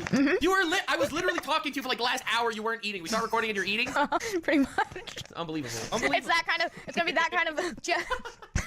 Everybody take notes, please. I'm just leading the pack. It's gonna be this kind of episode, guys. Everybody get your popcorn. I got sunflower seeds. Oh no, my bad. I'm sorry. I lied to you. They're pumpkin seeds that I'm munching on. So you know, any kind of seed, any kind of popcorn, either or. Pumpkin just seeds get it. are literally the worst seeds. Are you? Watermelon seeds are better. Sunflower seeds are better. And you went with pumpkin? There's no fucking way you put and eat and digest fucking watermelon seeds. What do you mean? Not from the watermelon. Like they're dried and they're. Can we please get on topic for a second here for just a minute? That's why we call it the Unhinged Podcast, ladies and gentlemen. So anyway, I don't know how this happens, but every day that we are set to like record an episode of the podcast, something big happens right before. Dude. Last time I set up to record with Hermes, and Mr. Beast calls me out of nowhere. And this time we're set to record, and you know the Mr. Beast Mutahar called him? Nux clarity video drops. Yeah, we and to just make a caveat moment here, you are literally the embodiment of bros before hoes. I want to just make that very clear. This is the second time you have put bros before me, aka the hoe, in this situation, and Listen, I'm starting to have there feelings are some about things this. that are more important, okay? Like Yeah, the bros apparently. It has nothing to do with gender, okay? All right. If a female friend of mine made a hit piece on me, It's I on would probably deal with that 1.25 first, too. speed because they keep yapping about random things, and I want them to get to the main topic. Oh my goodness, how they bitches better not. Oh my Dude, God. Anyway, we gonna see can we please- That's my spot. That's my spot. I get the hit. I get the next hit piece. Please don't. This isn't a competition. It's not fun for one of us. And that's a sacrifice I'm willing to You make. fucking monster. Okay. Anyway, so there I was, minding my own business. Oh my God. Bro just rubbed one out for the night. He was ready to. Yeah. So anyway, I'm gonna try to do my best to do a TLDR here of the story. So I did speak to Mutahar just now for like 2 hours. And basically we talked things out to a large degree. But I'm gonna do like the TLDR whole story here. First and foremost, if you're here just for like the Cliff's Notes answer, Muta apologized. We are still friends. That's the Cliff Notes answer. It was a pretty sucky moment there. Well, wrap it up. I have no opinions. I have no feel. No, of course I do. So Okay, they're yeah, still friends because Mutahar kept saying that he wasn't going to be friend. Even in his community post, Mutahar says that he's not going to be friends with him anymore. Anyways, chat, after the TLDR, now we're going into story mode. We're going into novel mode. So what hasn't been touched on is literally when the hit piece came out, I fucking flooded the shit out of his DMs. Dog, not just you. I got a lot of DMs. So anyway, let me put some perspective on this whole thing, okay? Because the last thing I want is this video to send Muta any hate either, okay? I don't want any hate to come from here at all. Listen, I love me some chaos now and again, but it was a pretty rough moment there for a minute. You know, Muta's one of my best friends, so that's pretty fucking crazy. Damn. What? It's one of his best friends? I'd be traumatized after that. This is the kind of people, you don't know when they're gonna drop a Google Doc on you. What? Ouch! What? I'm mind broken. I just lagged out. Here. Okay, this is a top 10 anime betrayal moment. This is like when Sasuke left the Hidden Leaf village and started fighting Naruto or some shit. With friends like that, who needs enemies? Shut up! Okay. Dude, I have my work cut out for me. Shit, dude. How am I supposed to be more evil? What? So basically, Mutahar has been getting an incredible amount of hate as of late for associating with me. Now, I used to do these videos back in the day where we'd all get into a call together like 3-4 years ago. And we would all get and we would literally shit post on the internet. Like we would make fun of hentai and stuff like that. And I just want to make this clear. Before my videos, there was something of fate and myth. You may have even heard of it, Hermes. It was called Boku no Pico. Are you familiar? Maybe. So Boku no Pico was trending everywhere because everyone, PewDiePie, fucking Boku no Pico. I always confuse it with Boku no Hero. We're friends like these who needs friends. and reacted to Boku no Pico. His video's still up and has 14 million views. Like people, everyone and their mother reacted to Boku no Pico. Now Boku no Pico is it's wholesome lolly porn to family. the extreme. It's literally a whole family affair because it's a whole family that's having sex with children in this fucking show. It is a nightmare. I probably don't actually know it. Yeah. I was probably playing video games at the time. Like, but the thing is, everyone reacted to it. I never reacted to it. Like somehow that was too weird for me. Okay. No, it wasn't lolly. How that happened? Because I was making some pretty wild content back then. But for some reason, the irony. Everyone Everyone reacted to Boku no Pico. Right? PewDiePie, everyone. Now Boku no Pico, that's lolly Shota stuff left to the extreme. Muta said in his video that anything in a high school setting is lolly, and that's just obviously wrong. Lolly is if the character looks either like a petite woman or like a child. In my opinion, petite women, lolly stuff, whatever. I don't really care. The child stuff rubs me the wrong way for sure. But adult-looking women in a high school being lolly, bro, is the whole fucking My Hero Academia community pedophiles now because someone uploaded, I don't know, Ochako hentai to Rule 34 or something. You know, like obviously if the character looks like an adult, like it's not lolly. That's just okay. That's not a nice. Opinion. But anyway, Muta was getting flamed for associating with me. People were calling him a pedophile, and that's awful. By the way, that's really fucking bad, and it put him in a really bad headspace. And I hated that it was coming from me to the point that before this video or anything came out, I messaged Muta and I told the guy, bro, I totally get you. If you want to stop associating with me publicly and you want to completely cut me off publicly, I hate that you're getting hate because you're associated with someone as controversial as myself who did the unthinkable, being shit posting on the internet 3 years ago. Yeah, you know my feelings on that one too. I also had a very long novel-sized conversation about that particular statement too. True. You put me through the ringer whenever I do something altruistic. It's not fair. It's not fair.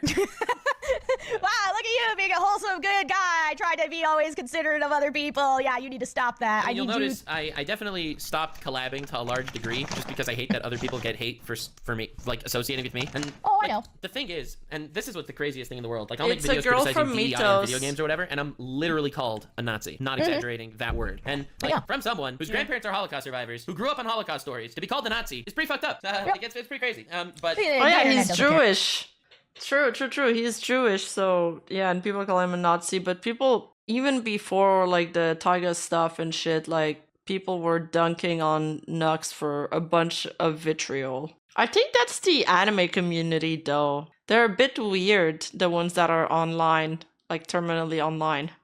People are gonna hate you. People are gonna love you. And I have gotten to the point that I can definitely see people shitting on me and just not caring. I make content out of it at this point. Like I don't care that a couple of brainlets on Reddit or Twitter are gonna fucking make fun of me, call me a Nazi. Nazi has lost all of its meaning now, exactly, guys. And they call anybody a Nazi. He's Jewish. How can he be Nazi? Associate with that shit. And his grandpa is a Holocaust survivor. His grandpa is a Holocaust survivor. You must know nothing about him if you call him a Nazi. As you should. It's the best mental. My friends know who I am. My family knows who I am. I don't give a shit if some random people want to cancel me for that. Your friends asterisks. You are literally evil. Literally I know. evil. All right, this is squashing beef, okay?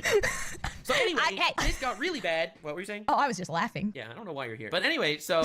Oh, you know exactly why I'm much here. Worse because Hassan Piker, everyone's favorite socialist millionaire, made a insinuated that Mutahar was a pedophile for associating with me. Now that's not random, invisible internet people anymore. That's now a content creator with a large audience, with probably overlap in their audience, because it's a pretty big guy. Yeah, but it's Hassan. It's like a lol cow. It's like if Dark Side Phil said you were a PDF file. It's like lol. Who cares?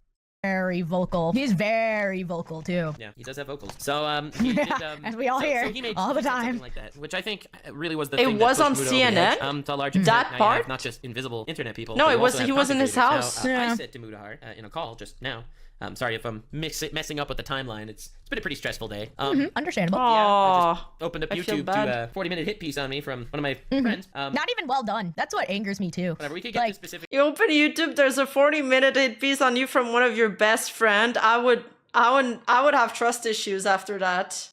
Because like I do want to clear my name on a couple of things, and I know people are going to be upset that I'm calling it a hit piece, but the fact that all these old dramas, like the Taiga drama and the Shadman drama, like these were brought up and have really nothing to do with anything. Like the fact that all this is brought up and like really makes it look like some sort of hit piece, and comparing me to people like Mama Max, like. But anyway, Yeah, whatever. exactly. That's what we said.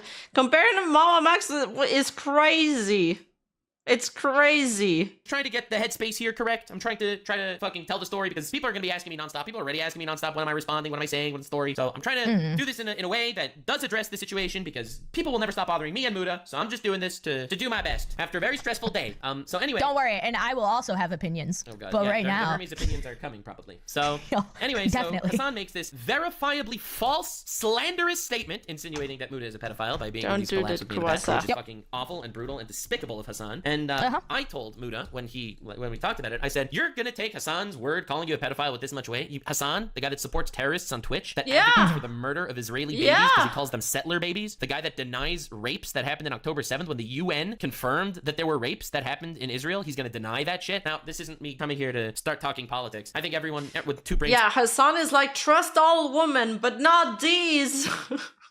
Okay, at least Nux knows a lot about what Hassan is doing. He's informed. But okay, so Mutahar admitted to Nux that he cared about Hassan's opinion or what. So that was one of the reason that prompted him to do the video. That is crazy. He listened to Hassan and read it. I cannot trust Mutahar for anything anymore. Why does he listen to these voices? Cells can agree that innocent people dying is bad. I think that's a pretty based opinion in general. pretty universal opinion, I feel I like, would yes. think so. But you're really gonna take that guy, that slimy motherfucker that I have videos on, that if you want you can watch those videos to get my opinion on that. But that guy is the guy that you're gonna say, oh, he called me a pedophile, so now I have to defend myself? Like, that's the guy? And whatever. Obviously, I don't want to start some sort of Muta Hassan beef, even though that's already kind of going on. But Hassan could beef with me if he wants. I don't really care. Well, Hassan's not gonna beef just with you because he's very aware that it's not gonna fucking phase you. Like, you've made it blatantly clear that you're like, whatever. It doesn't matter. So Hassan's gonna start beefing with people around you. Like, that's just, it's a tactic. But Hassan's big tactic, whenever he, like, someone criticizes him, No, Hassan only beefs with people that are bigger than him, and if they're smaller than him, he just won't address it.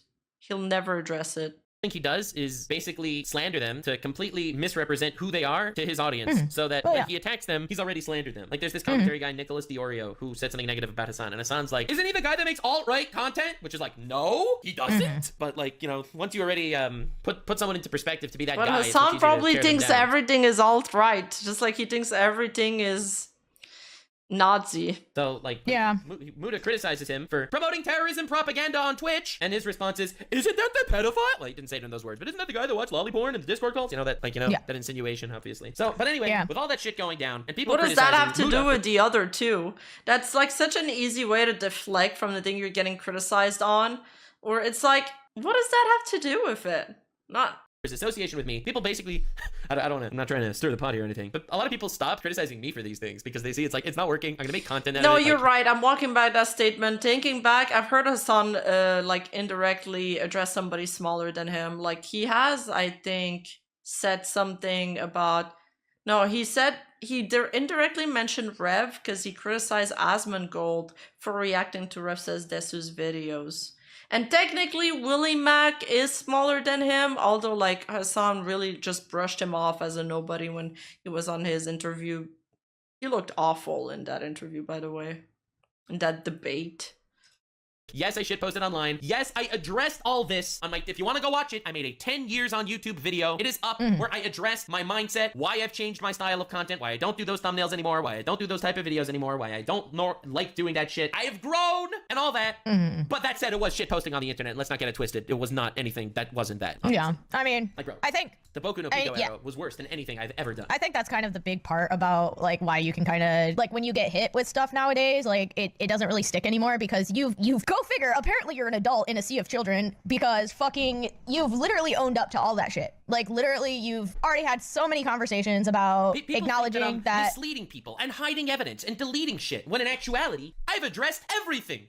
yeah. Everything. Well, and the fact of the matter is it's very obviously publicly shown. Well, there are some things that could have been addressed like better or in a more firm manner. However, you know, if he did do that video 10 years on YouTube where he addressed why he doesn't want to do this kind of content and the thumbnail, like that whole thumbnail matter and him like doing, you know, shit posting, reacting to hentai stuff. Mutahar, they should have had that talk before Mutahar released the video, and I'm surprised they didn't. Too, where anybody you can't who say that I'm manipulating people into fucking doing this shit when the videos are all public. Yeah. I've changed some past thumbnails that I no longer. Oh, he did 2 public apologies about Taiga? Oh, okay. I wasn't aware of that. stand by or want on my channel, obviously. yeah, which I think is just normal kind of situation. Like, if you're like, I oh have yeah, like you know what, that's 3,000 videos on YouTube, you know? yeah, Like, yeah. The fact that The pinned comment, right? And then he mentioned it in another video where it wasn't the main topic. I think the best way to go addressing it would have been to be just a video where that's the main topic. Doesn't have to be, you know, the whole. Moist Critical does it a lot, like, oh, I was wrong about this, and then he speaks like candidly to the camera. I mean, there's so many places to start, but literally anybody can look at your stuff 3 years ago and then come to the modern day and see that you've not only acknowledged that some of that stuff was extremely cringe, like you've literally turned over a completely new leaf, which is a lot more than apparently a lot of fucking people are willing to do in the content creation world nowadays, where they're just like, they want to just expunge it, pretend it never happened, and then if something came up, they like make this whole fucking novel about the situation, and they try to, I don't get this whole situation where everybody's trying to be. Because also he releases video like twice a day. It's like a dumb channel, kind of like my second channel, so it doesn't really like, it's not like you have this channel where you release like one video a month that's like a video essay where like you know, you addressing a situation like this would like really destroy your algorithm. It really wouldn't fit, it wouldn't be on brand. It would be like one of the 2 videos you upload that day. Only the last one was a real kind of apology, and knowing that he privately apologized as well. Okay, I'm glad he privately apologized. I don't remember everything that happened anymore. Nux did apologize, it just wasn't a very good apology. Yeah. Angels and saints. Nobody's an angel. Nobody's a saint. So why is this phase even fucking happening right now? So just to be clear, I'm glad he apologized, but I think it could have been a little bit more impactful and a little bit better done. That's just, you know, the Rima apology rating of the day. We've been doing a lot of those. Timeline like this, like we're all fucking human. Well, you guys are, I'm a god, but the point is the flaws are what make us who we are. It's what creates who we are. True, none of us are perfect. The way I see it, there's definitely there's a tier list when it comes to flaws. Like, a lot of things are more important. Well, yeah, yes. Of course, I don't want to do a tier list on who's a bigger criminal, EDP 445 or Mr. Beast. Okay, that's not the point. But the point is, as far as like the criticisms about me, like I've messed up. Like, he brought up the Taiga thing in his video, which I apologize for. He showed the wrong apology. He showed me talking about a tangent, not the actual apologies that I made about it, and not the clip of Taiga accepting the apology from his stream either. Which, again, I like. Wait, Taiga actually accepted your apology in his stream? Yes, it was very nice of him, but he actually did do that. And the irony. Also, wait, why don't we not know about this? Why do we not know about this? Of Muta defending Taiga against. Yeah, that's what I'm saying. The clarification and all of that, they never get as much traction as the original stuff. So Tell me, when Muta thinks that people that like lolly stuff are pedophiles, and Taiga is a known commissioner of lolly stuff. So like, it's like you gotta really wrap your head around the purpose of all of this. And really, I think it's because Muta felt fucking awful seeing the word pedophile next to his name. And honestly, I get it. It's pretty awful. Yeah, like sucks that I like even was some sort of catalyst for this sort of criticism. I feel like people realize, oh wait, we can't really criticize Nux for this because it doesn't really affect him. So we're just gonna criticize his friends. Well, yeah. Yeah, but here's the thing. Like these tactics, this shit that is going on. This is high school level shit. We have all been in high school before. We've dealt with like the nasty cheerleaders and the fucking jocks, and we've dealt with all this. So like these tactics aren't anything brand new. And yeah, my heart goes out to Mutahar for having to see something like that. But that's literally where the internet is nowadays. Like where has he been this entire time? Honestly, like, Mutahar, and I firmly believe this. Mutahar is a really great guy. He's a great guy, and he's a much more empathetic person than I am in general. And I think he takes things more to heart because he genuinely wants to be a good person and a beacon that other people can. Well, I don't want to say a beacon for people to emulate, but he definitely wants to be a force of good in the world. To empathize with Mutahar, I get it. When people spin false narratives on you, like things that are completely false, it just blows your mind, and you're like, you feel the urge to explain yourself. No, I'm not like that. I don't stand by these things, etc., etc.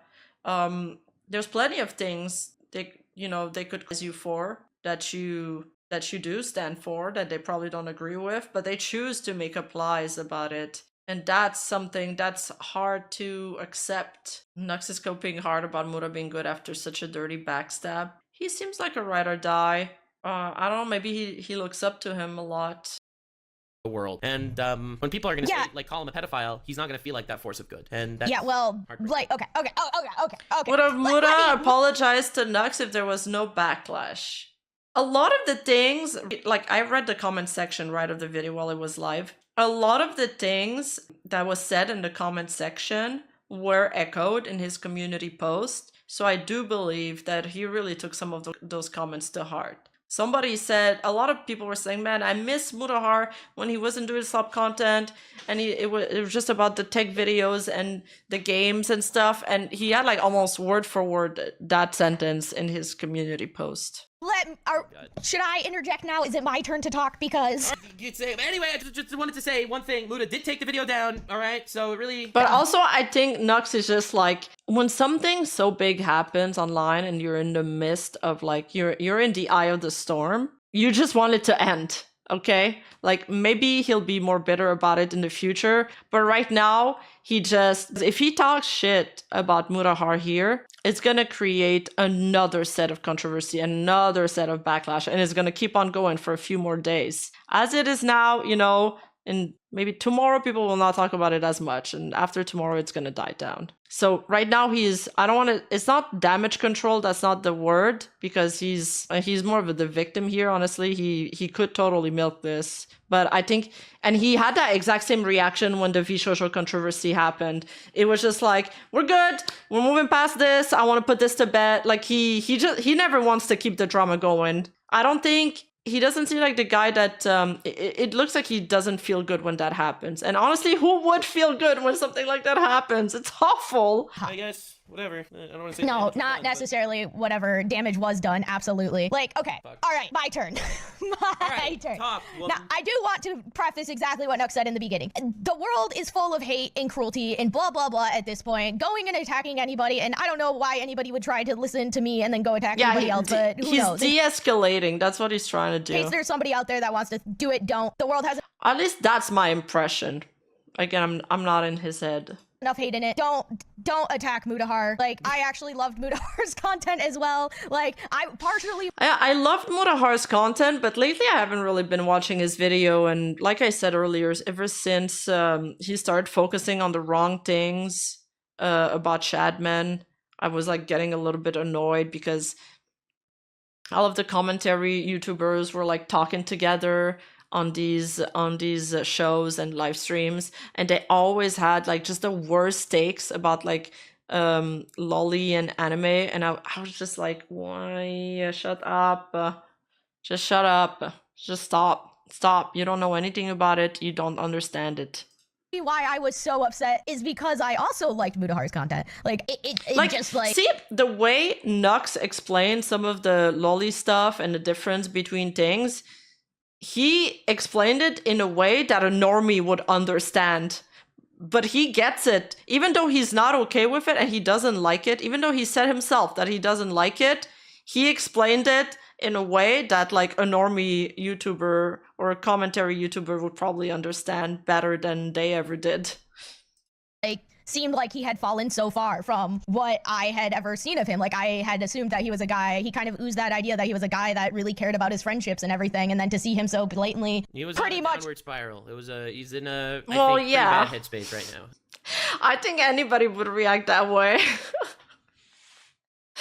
You know, if it affects you, you wanna move on. But you know, if you're talking about Illuminati drama or somebody else's drama, then you farm it. And it's well, and that's what I'm super curious about. Obviously, I don't know Mutahar. He didn't fucking call me and like have a conversation or anything of the sort. So this is all just speculation from. Okay, guys, I'm the perspective And of you the know, I know he speaks to Mutahar a lot because I remember when I was researching the Vshoujo video, when the whole Vshoujo thing was going on, he was asking the opinion of Mutahar a lot. So I think they are like in contact behind the scenes. There's different levels of friendship, especially with people that collab online. There's people that like you only ever like collab together on stream. You don't talk in DMs. There's like the level that's like even lower than that, where you interact with each other on Twitter, but you've never spoken privately. And then there's the people that you just it's like the full package where you speak to DMs, you've collabed with, but you're not super close. And then there's just the max level of friendship where it's like you could hit them up anytime, you can talk about anything, and you collab on stream together. And I have a feeling like there were more there. It's kind of like, you know, like I could call Nuzagi or Parrot right now and maybe one of them would pick up, you know. I'd feel comfortable just bringing them on stream anytime. Oh, you're evil, Lyra. But it's okay, we're all villains here. At this point, the only way many will accept from Nux would be for him to repair Taiga, publicly admits his hypocrisy, and endorse anime gatekeeping. He's not gonna do that now. Why doing it now after so much time has passed would be like throwing another round of oil on the fire. If something had to be done, it had to be done in the moment or when the discussion was alive back then. person outside looking in right now, and I see something like that, and this isn't something that just comes from Mutahar. This is something I see happening in content creation in general. People are so quick to make content out of fucking backstabbing. Like, they want to get the multi-camera angle vision of them shanking somebody in the back and then twisting the blade and then kicking them into the grave. I do appreciate the entertainment of a nice backstabbing now and again. But You're the one that's always getting backstabbed. Sometimes it's a little too close to home, you know. Listen, I'll make videos on other people's downfalls. I guess I should make videos on my own at some point, right? Yeah, at this point, you might as well just start farming your own content. I mean, that's what we're literally doing right now. Yeah, hey. But my point is, I don't like, it breaks my brain. When that came up, when that video came up, the first thing I thought is, well, the first thing I thought was, holy shit, banger title. That was the first thing I thought. Post Nux Clarity. Yeah. That kind of did hit hard. The second thing I thought, it was like 38 minutes long. That was the second thing that I thought. And I was like, wait, this isn't distancing. This is more. That was a full Breaking Bad episode right there. He went full Breaking Bad. 38 minutes. But my point is, the third thing that I thought was, fuck, you wore the Sonichu medallion. Oh, it's over. It's over. See, I don't know that. I don't know that reference, actually. Okay, no, you're not missing out. Moving on. Okay. Like, so here's the thing though. When I saw that, I was like, why is this not a conversation that began with him calling you? Like, is the world so fucking different nowadays? Because back in my day, now I've had many back in my days, but back in my day, when you have a problem with one of your friends, or key point, somebody who is supposed to be your friend, you give them a phone call. That's and you Hermes, say, hey, bitch, right? I'm pissed at you. We need to talk this out one way or another. Like, we have a conversation. And the candidness is something you get rewarded as being a friend with somebody. Usually friends have that certain level of candid where you kind of I think it was oh shit, I clicked on something, my bad. Fuck, we're gonna have to find the timestamp again. It was that one clip of Michi or Matara discussing, and they said that, you know, if you're really friends with somebody, you don't call them out in public, but you reprimand them in private. When you reprimand somebody, it shouldn't be in public, it should be in private. And I totally agree with that. It was Michi, yeah. Okay. He was pretty on a much downward spiral. It was he's in a, I think, pretty bad headspace right now, and it's well, and that's what I'm super curious about. Obviously, I don't know Mutahar. He didn't fucking call me, and like that was like 38 minutes long. That was the thing in this hypothetical scenario, and someone on Reddit calls me Jeffrey Epstein, and then calls Mutahar Ghislaine Maxwell, his partner in crime, right? When you see that, it hurts. It hurts. You don't want to talk to the Jeffrey Epstein in this analogy, which is, by the way, slanderously despicable. Because, dog, I shit posted online. Okay. Yeah. The funniest thing is, like, people are there's this one clip of Turkey Tom saying he was uncomfortable that I showed him a dog hentai. I did not. That was not a hentai that I showed Turkey Tom. That was something that everyone was talking about because it was an anime that aired on national television. That was not a hentai. That was fucking... Turkey Tom was uncomfortable? Come on, Turkey Tom. I thought you were based. Dog hentai. Shit. We shouldn't show them the tentacle hentais. Or is tentacle hentai, like, more accepted? Disturbing, and everyone talks about it.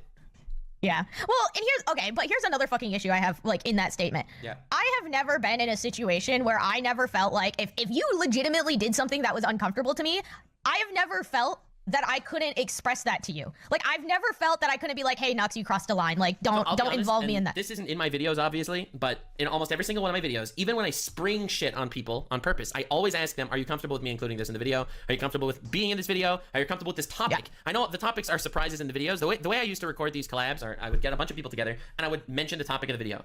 And... Turkey Tom cheating on his girlfriend shamelessly. He didn't cheat on his girlfriend shamelessly. He said he's cheated before and he's been cheated on. There's a difference. And I would be like, oh God, oh, like the topic is crazy. I sprung it on them. And then almost every single time I would ask people, are you comfortable with this? He made that video with the dog girl and that was hilarious.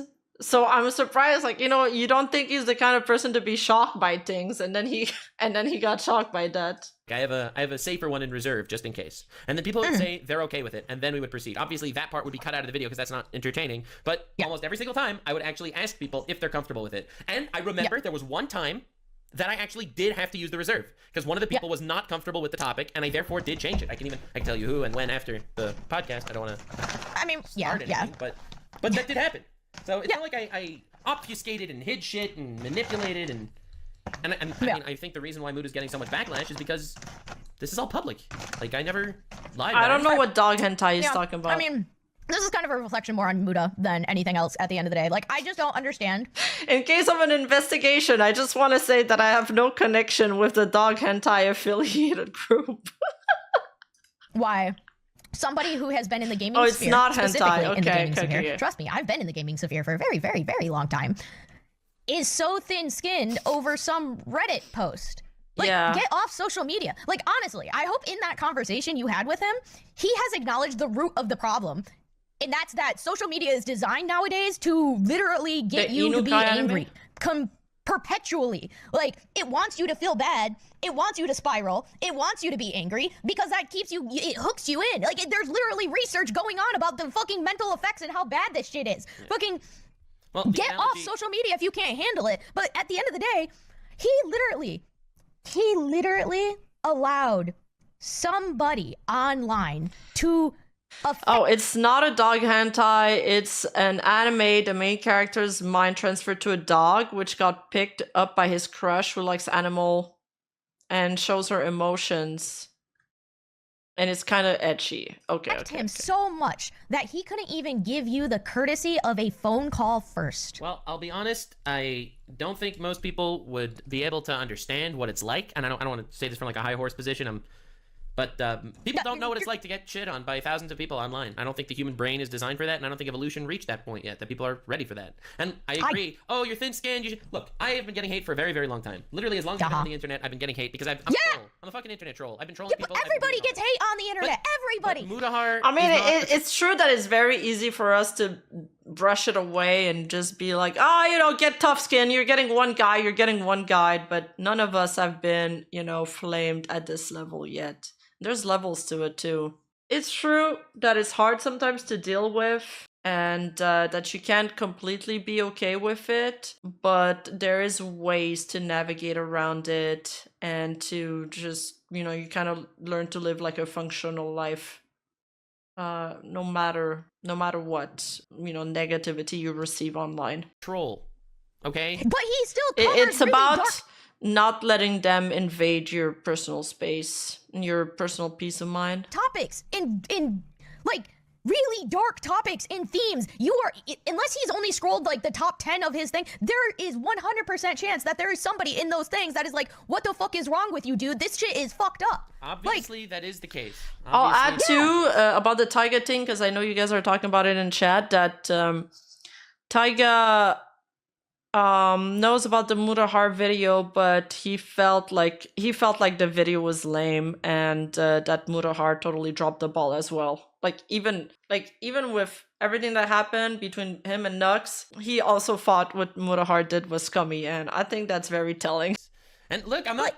Obviously, he shouldn't have made the video. I'm not defending him or his choices. I'm just saying that mentally, it does fuck with you. Yeah. Well, and listen, Nux, I do want to make clear, like, you're a good guy. You care about your friends. You care a lot about your friends, and it's okay that you're like taking this position because you still care about Mutahar. I'm sure you do, but I care about you, so I'm going to be pissed because that stuff pisses me off so much. Not just in your particular circumstance, in the circumstance in general. Everybody's been betrayed. Everybody's had a friend that they've cared for, that they've, loved, not been in love. I think people love their friends. I really do. So like, you have that friend that you care for, you love them, and they're just a part of their life. And then all of a sudden some outside fucking force comes in and influences that person, and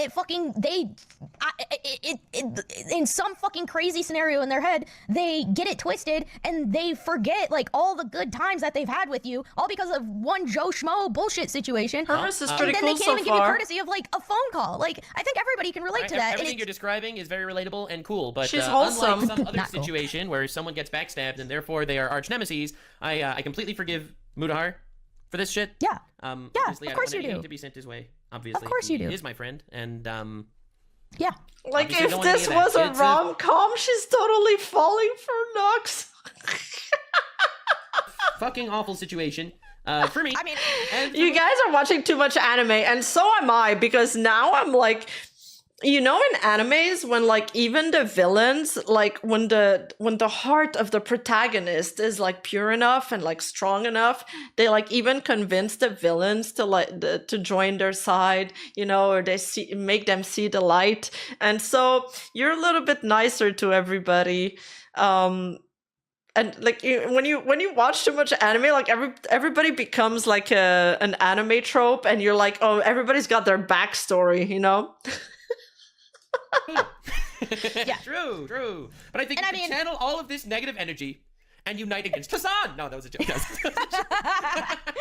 I'm gonna get I was kidding. Hassan's gonna look at me next. He's gonna be like, she's barely blossomed. She's a seedling. Attack my people. No, he's not gonna do that. He's not gonna do that. Okay.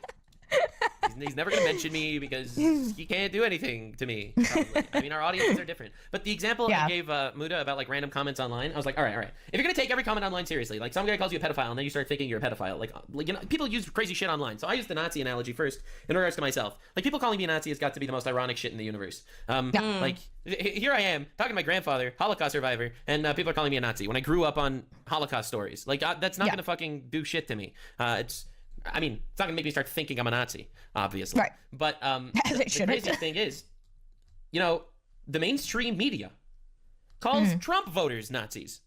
That's over 50% of the American population. If you're gonna take every insult online and labeling online seriously, then holy fuck, you're surrounded by Nazis. Well, it's the thing, like, just and this is another thing that kind of blows my mind.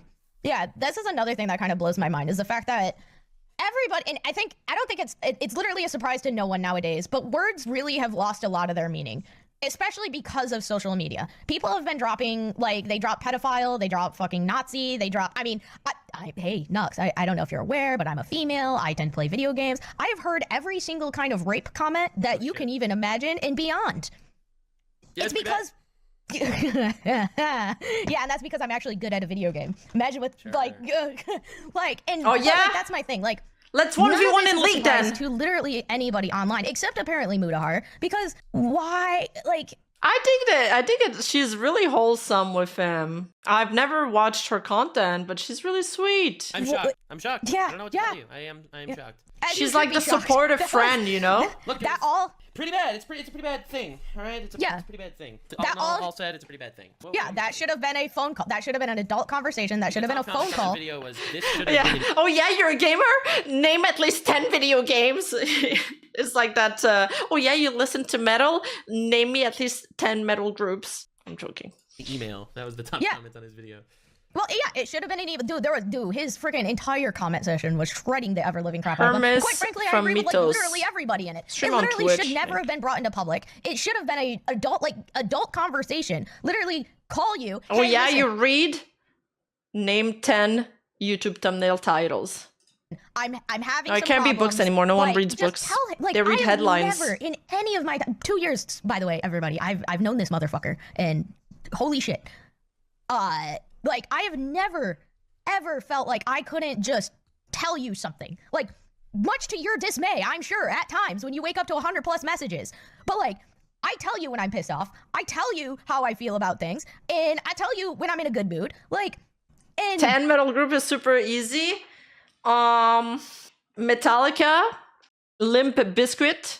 All right, I'll lose. Never mind. There's in those moments where I'm actually upset, or I'm upset at you specifically for something you've did, you have a conversation back with me. Like, there's never been a doubt in my mind that I couldn't have an adult conversation with you. The irony is, and I'm comfortable to say this because I know it's true, but the irony is, unlike a lot of other people, I'm not like sitting here terrified that some shit's gonna leak. I literally have never sexted anyone online ever in my life.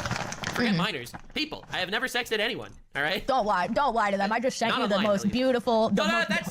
You sending shit to me is not the same thing. I do not reciprocate. Vixen.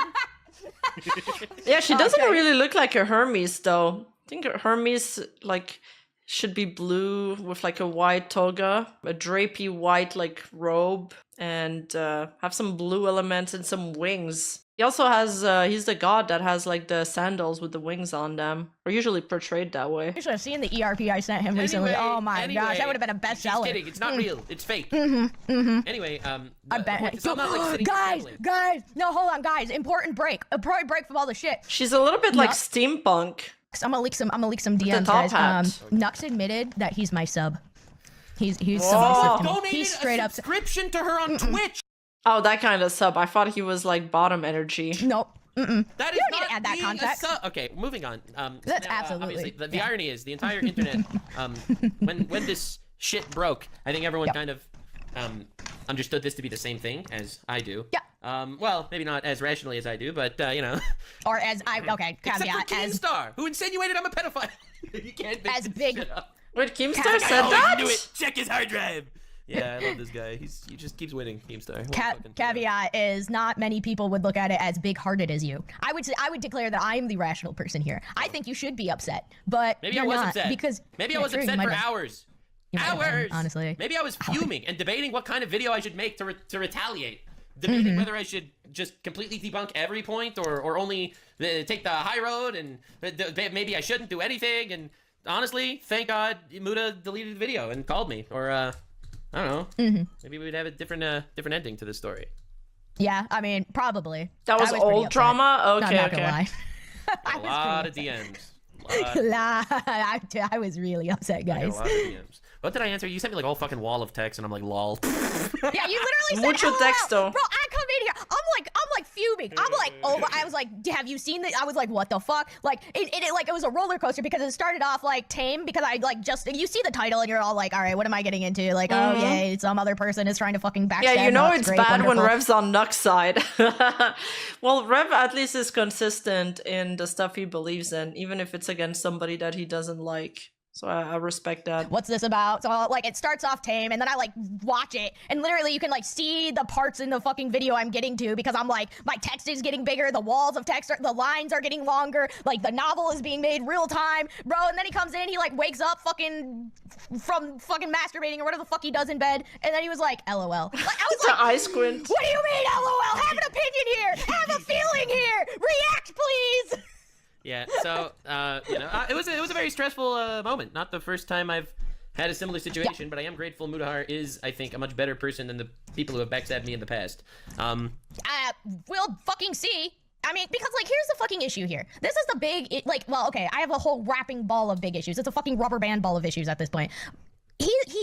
he did these things. So one thing that I do want to say, like, also to be clear, I know Muta definitely didn't say this in the video, but the video's impression is saying Nux is a pedophile, right? If he's saying I'm not a pedophile because I didn't know what Nux was doing, what does that imply?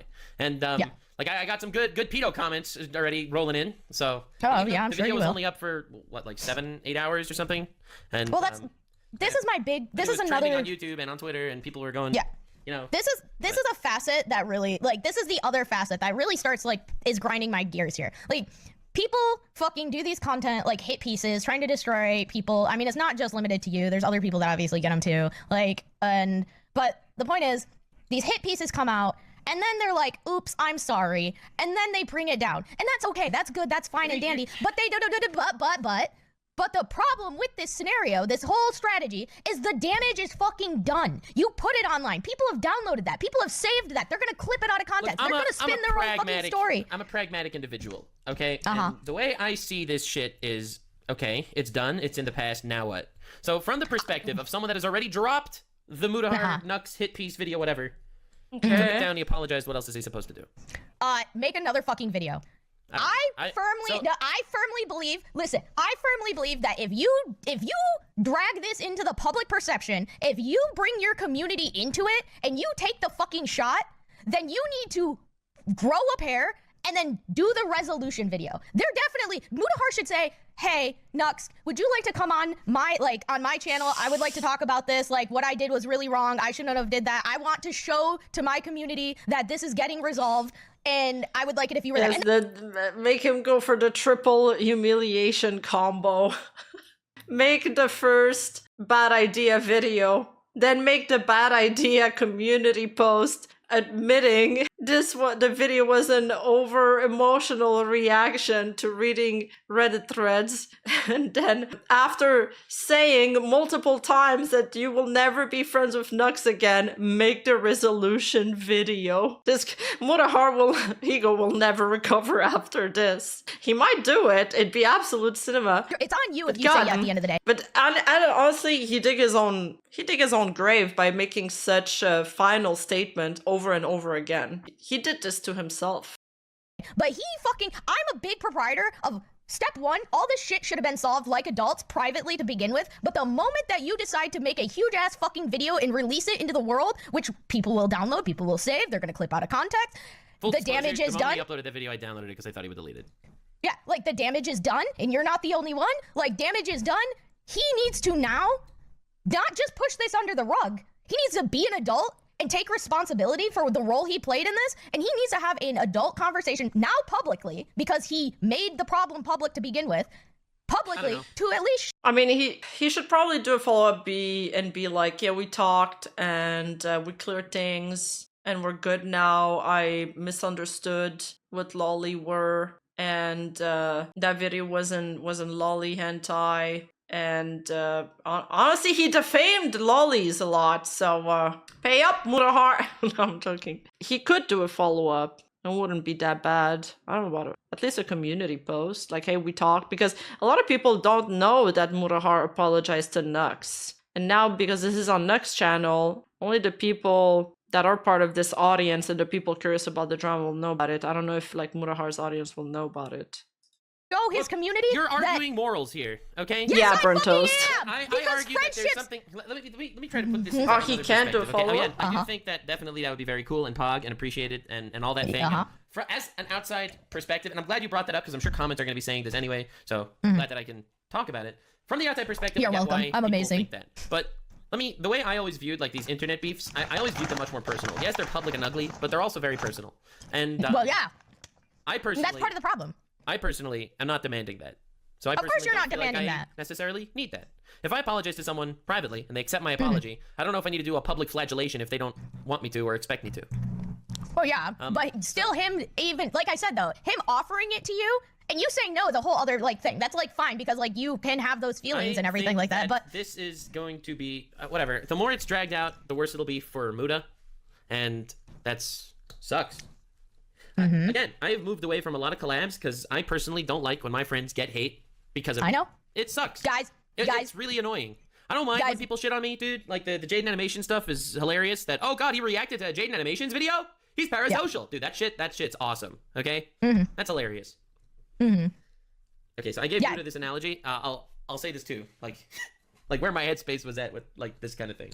Okay, so I never said this in a video, but this was very funny. So I was in Israel, and I opened my phone and I'm looking at like the Jaden Animations cancellation tweets. Nux reacted to a Jaden Animations video. He's parasocial and probably a stalker, right? Like 100,000 likes, and I'm like, oh shit.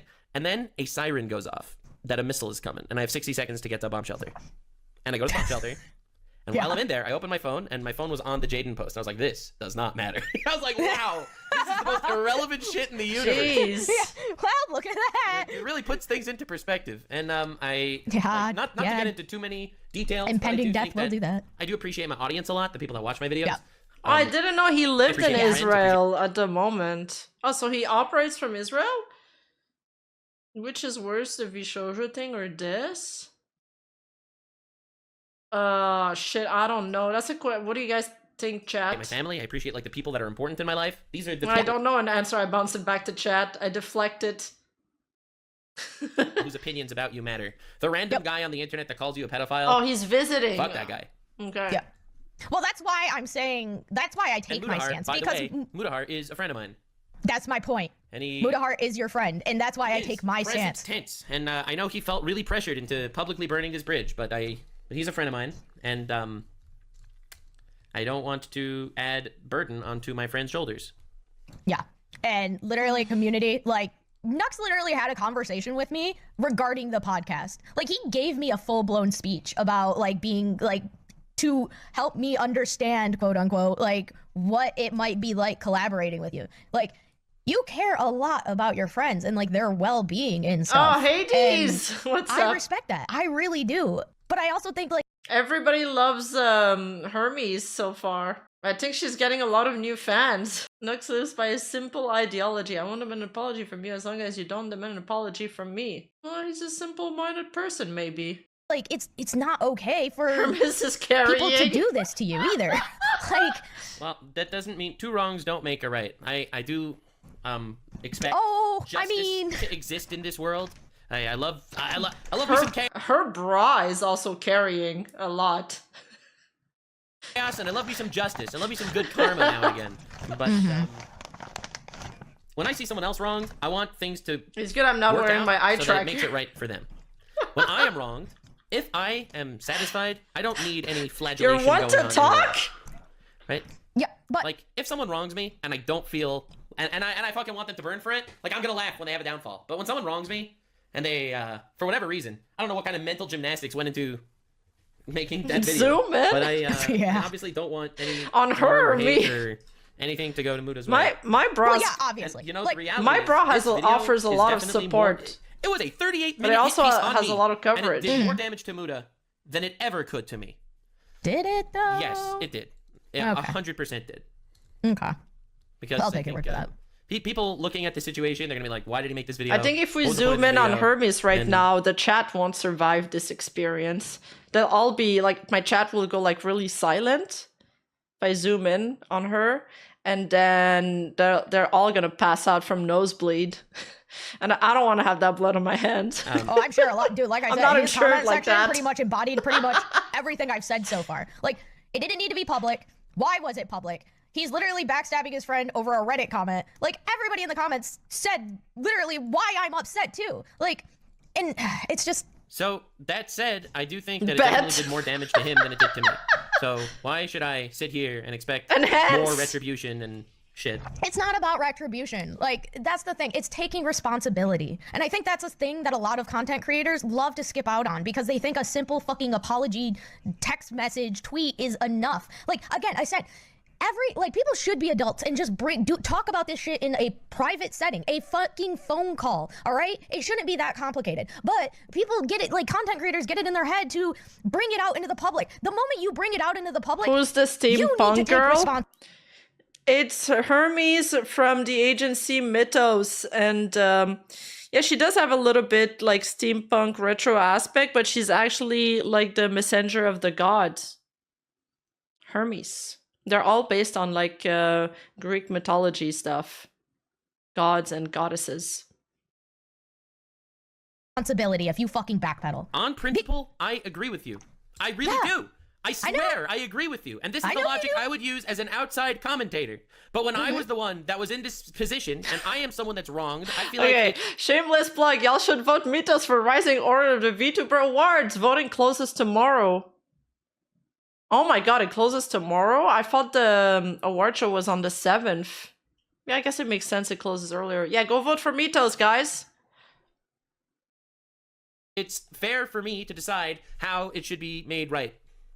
Well, but again, I said, I don't need a big public ukulele apology. I mean, the thing is, no one in those kind of drama, no one is free of harm. Like, even though Nux is the victim there, I bet there's 1,000 people shit-talking him. Like, there are people shit-talking him in the chat right now, because when you're involved in a controversy like that, even if you are like the victim in that one situation, all the disagreeable thing people believe you've done or that you have done in the past are all going to resurface again. It's all going to be part of the conversation because people never separate things anymore. Like, everything's always just conflated together. Everything's always grouped together. No, I'm not saying that you should. You shouldn't go and like demand an apology or anything. So I understand why he says it's for Mutahar, but I suspect it's also a little bit for him. It's also probably a little bit for him. He's like, no, it's fine. You know, I don't want people to talk about me online more than they already do. An apology. That's what I'm saying. I got the private one. I don't care. That's what I'm saying. I recognize that not everyone is as cynical and stoic as me when it comes to random bullshit online. I am much more into the personal shit than the online shit. Okay? Imagine being behind the scenes. Imagine being a content creator for 10 years. I wonder if the shape of your brain changes, or you like different part of your brain. Like, does it affect your brain in a different way? It probably does. I've barely been in this for like a year and a half now, and I feel like I've grown. Like, I feel like I'm old. I'm like 100 years old. Dramas, for the most part, brewing and shit like that. I am his massive behind the scenes drama. You're gonna be such a headache in a couple of years when you stab me in the back. I'm liking Hermes a lot more now. Every 2 seconds, somebody in chat asks, "Who's the girl? Who's the girl?" We're gonna have to make a command. Yeah, and look, there might be a Hollywood movie. Markiplier has discussed this, really? I think everyone does. I'd be interested in watching that. We do our best to move forward. We could keep digging up 3-year-old dramas, or we could, have fun on the internet and make fun of other idiots instead of ourselves. Yeah. Listen, look, I'm not trying to win this debate with you because I don't think this is a debate per se. No, it's not a debate. You're coming at this from the perspective of an onlooker. I'm coming at this from a perspective of a friend, of somebody in a really bad headspace right now. By the way, who's the guy with Hermes? I was in a headspace for a good couple of hours. I was thinking of all course the you worst were. things. But right now, I'm okay. And I don't think this is how as okay. Hag Rima when? Well, I like to think I still have a few more years, before I get to the hack status. But thank you for the compliment. I'm afraid to check my brain. What if I found a shaped like hentai-doujin book now? It'd be an NTR book for you, Kawasa. This is how the hierarchy is working. You are looking at this as Muda is your friend. You care about him. You've always cared a lot about people, like your friends around you, and how your reputation could hit them. I know, because I'm probably one of the newer quote unquote friends in your like friend circle. And I know from just personal experience how many times you've just talked to me to try to like forewarn me. And I was like, oh, you sweet summer child. I played COD mod lobbies. Like, oh, you're cute. But like, so I know you care. I know you care a lot about your friends, and you're like how you're very self-aware. Here's the other thing. I'm coming at this not from just purely an outsider looking in, but I'm coming at this from your friend. I get it. I do. You're Who's the horse blocking Hermes? Okay, I'm sorry. I'm blocking the girl. I'll block Nux instead. I feel like you guys will be less upset by that. Your friend. And what Mutahar did was brutal. So I'm worried about you. Of course I'm worried about you. I care about you. And you care about Mutahar. So I'm like, send me an email. Yes, you need like don't worry, I did send you the text message. But like, so like, no, this isn't a debate. This isn't me trying to bastardize Mutahar, because I still want you to be like, I still want you to care about your friend and everything. And this is not me trying to tell the internet to rise up a fucking pitchfork and do any crazy attacks or anything. Like, I thought Mutahar was a cool person. As you know, I was trying to blackmail you to get onto friggin' Some Ordinary Podcast because I thought, like, the dynamic between you, Oompi, and... By the way, another bombshell, speaking of the Some Ordinary Podcast, and I have been silent about this for unironically months. The Some Ordinary Podcast ended because of a ownership dispute between Muta and a management company. That is why it ended. He did talk about that in his new video, in his Nux hit piece. He brought that up. I never said it because I didn't want to smear Muta. I didn't want to smear the fucking company that he worked with. I didn't want to smear anybody. I was literally not talking about it. But the result of that was people thinking that the podcast was shut down purely because I had a connection with Shadman. You know what? That didn't actually click for me. So he kind of tanked the hit by not being able to talk about it. People thought that he got kicked, and it looked worse on him. I get it. I was thrown under the bus for that as well. And I didn't talk about it because, well, what am I going to say? I didn't want to throw anyone else under the bus because of the dispute shit. The ownership thing. So I didn't bring anything up, and it ended up months of that festering. You know, Muta said one thing, and then he said the other thing. He did come out to say that that is not true, but, like, again, I feel very quick to be thrown under the bus for things. Well, and that's exactly, like, that's what's pissing me off because, it's not like, the first time. I've been thrown under the bus before. This is that doesn't make any time okay.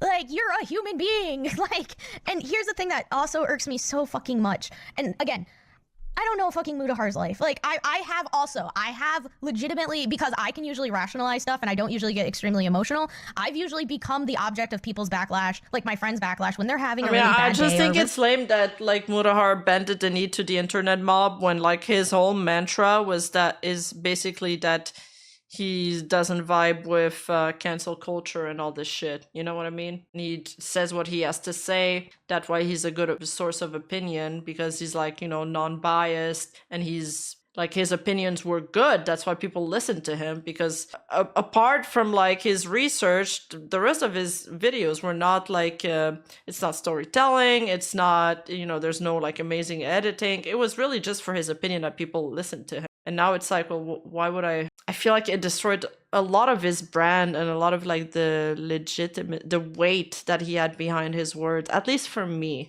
Really bad week. It's very easy to backlash on me because I'm very much like, yep, tell me how you feel. Like, what's up? Like, and they can let it all out. They can all vent it. And they know that, like, the next day I'm like, they're like, oh my gosh, I'm so sorry. Like, blah, blah, blah. And I'm like, at the end of the day, I'm like, whatever, let's play a video game. Like, it doesn't matter. That's why I picked you to be the co-host of this weekly rant session.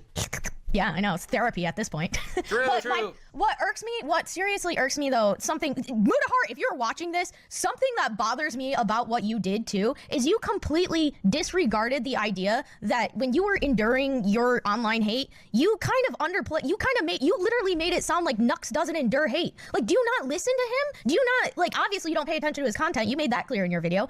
Nux gets a tremendous amount of hate, and a lot of that hate can be easily resolved if Nux didn't care about his friends. Like, you keep so much close to your vest. Trust me, internet, I've tried to pry into all kinds of the Nux drama. Oh, baby. You don't understand. I have wanted all the Obviously, private details. Mutahar has a much bigger channel than me, which on the one hand is really scary because I thought my career might have been over. I saw that video drop. I thought I might not have a job. But that was that was something else that I thought at the time. That was a little stressful. But so when that happened, that was crazy. But also, Muta's much bigger than me. He gets a lot more hate than I do. That's just, I mean, or at least proportionally speaking, that would be true. I do think I get a very disproportionate amount of hate for my size. Like, I think I have more haters than fans, honestly, because I fucking annoy them so much. But I literally. I mean, but you also have videos to be taken out of context. And I'm like, you know. You have like on the flip side though, you have like okay, close your ears comment section. I don't need you guys thinking that I have like a fucking heart or anything. Like, but your community is probably one of the most chill communities. Like, your core community. Dude, I love them. Like, I don't ever see them, regardless of all the, like, hate and stuff. Usually, like, when you see somebody getting hate, like, the community is, like, compelled to, like, go to war and all this other stuff. Like, your community is some of the most chill people where they're just like, we don't want to hate on behalf of Nux. They're so fucking good. They're so good. React. Like, you don't understand how how easily they roll with the punches. Like when I get canceled for that Jaden thing, like In he the reacted to corner Jaden chair? Animations video. He's a stalker. Like my community. What's that reference for? Just being like, Like I'm the very cuck excited for chair? the next video where Nux and Jaden tackle a specific topic. Did Nux and Jaden just finish going to the bathroom? Like they're gonna, you know, fucking. Those are the jokes that they start making. Yeah, like they they play are- into the fucking memes of it all. And not in any, and it's it's amazing because it's like in not any malicious kind of way or anything. They just literally roll with the punches. They have a good time with it. And like also, it's they not. can disagree with me. They're not, at least from my perspective, they're not like. Well, don't give them too much free will. Yeah, don't give them too much. I free don't will, want them to disagree with me. I want them to be good little tyrannid soldiers, but unfortunately, there you go. No, but honestly, and I love this. People do reach out to me every once in a while, like my mods. They'll say that we noticed that like this, we don't agree necessarily, and I'm like, I hear this is my point, and they're like, okay, I see where you're coming from. Like I literally had this conversation with someone yesterday, where but whatever. So I'm very, I think I really am grateful for my community, and I think Mood has a great community as well. Because if they were just a hive mind, they would have all just come for me instead of actually. Oh yeah, talking absolutely. rationally. And I think that is a community that will support Mutahar in the future if he decides to, you know, stop listening to Reddit. Yes. Oh, absolutely. Like even like seeing like I know obviously I was like laying it on thick with the whole like shredding thing, which I mean they did. I'm a fan of Nux and I disagree with him very frequently. Lol. 40k mansion. Whoop. There's a lot of 40k fans in the chat. But it was the kind of shredding that was very, very good because it wasn't just like bastardizing him for the sake of bastardizing him. Right, a lot of the comments in the comment section calling him a pedo Nazi, right? Yeah, they literally the comment sections were like it was very I think rational criticism in general. Yeah, they were it was criticism that stemmed from like actually being concerned. Like literally when you see somebody do something like that, you're like, hey, dude, like you crossed a line. Like it's kind of what I would expect out of my friends, right? Like I'm unhinged, I'm batshit crazy, like the whole clinical list. And unhinged? I would sometimes, once a week at least. And like, but it is that kind of like reaction I would expect out of like my friends or something, where when I do really, really cross the line, like even for me, they say, hey, listen, like come back to us. Like come, like you really cross the line, and you know that's what I want to build my community to be like too. Like obviously I like focus on horror gaming and all that other stuff, but I would love to have a community that you know we can have fun, we can roll with the punches, because I'm sure people are gonna hate me. Like it's not a big deal in my book, and I don't want my community to be upset or anything over that. But I do want them to hold me accountable too. Like if I, you know, do something really fucking stupid, I want them to, you know, feel like they can have a ramen are voice you in being making, like, Hades? yeah, you know, you really, you know, when I inevitably backstab you, I would like them to be like either I would either like them to be like, damn, that was a AAA movie right there, or you know, hey, maybe you should reel it back, like that was a little too psychotic, you know. Yeah, so I think thing is, like, I know that we're discussing this. Basically, we were scheduled to record this like right after this all happened. I'm sure that all the commentary channels are gonna go like make their rounds with this shit. Probably gonna flame both of us, to be honest, because that's probably par for the course, I suppose. I mean, well, anybody, as you're flaming me, I'd like you. Wait, that sounds way better than like the bulldog ramens that I just shove in my pan and. To know that I do horror gaming over at my YouTube channel. No, I so meant anybody both of us, who's me and Muda, like that's what I meant. Oh, my bad. Oh, that was kind of narcissistic of me, wasn't Yeah, it? but to be honest, whatever. I just like it's sad because I'm not planning on making this whole big debunking video for different claims. I know people are gonna take Muda's things about like the Taiga situation, the Shadman situation, like at face value, which I don't blame them for. Muda normally very much has his ducks in a row, but like these situations were not told honestly.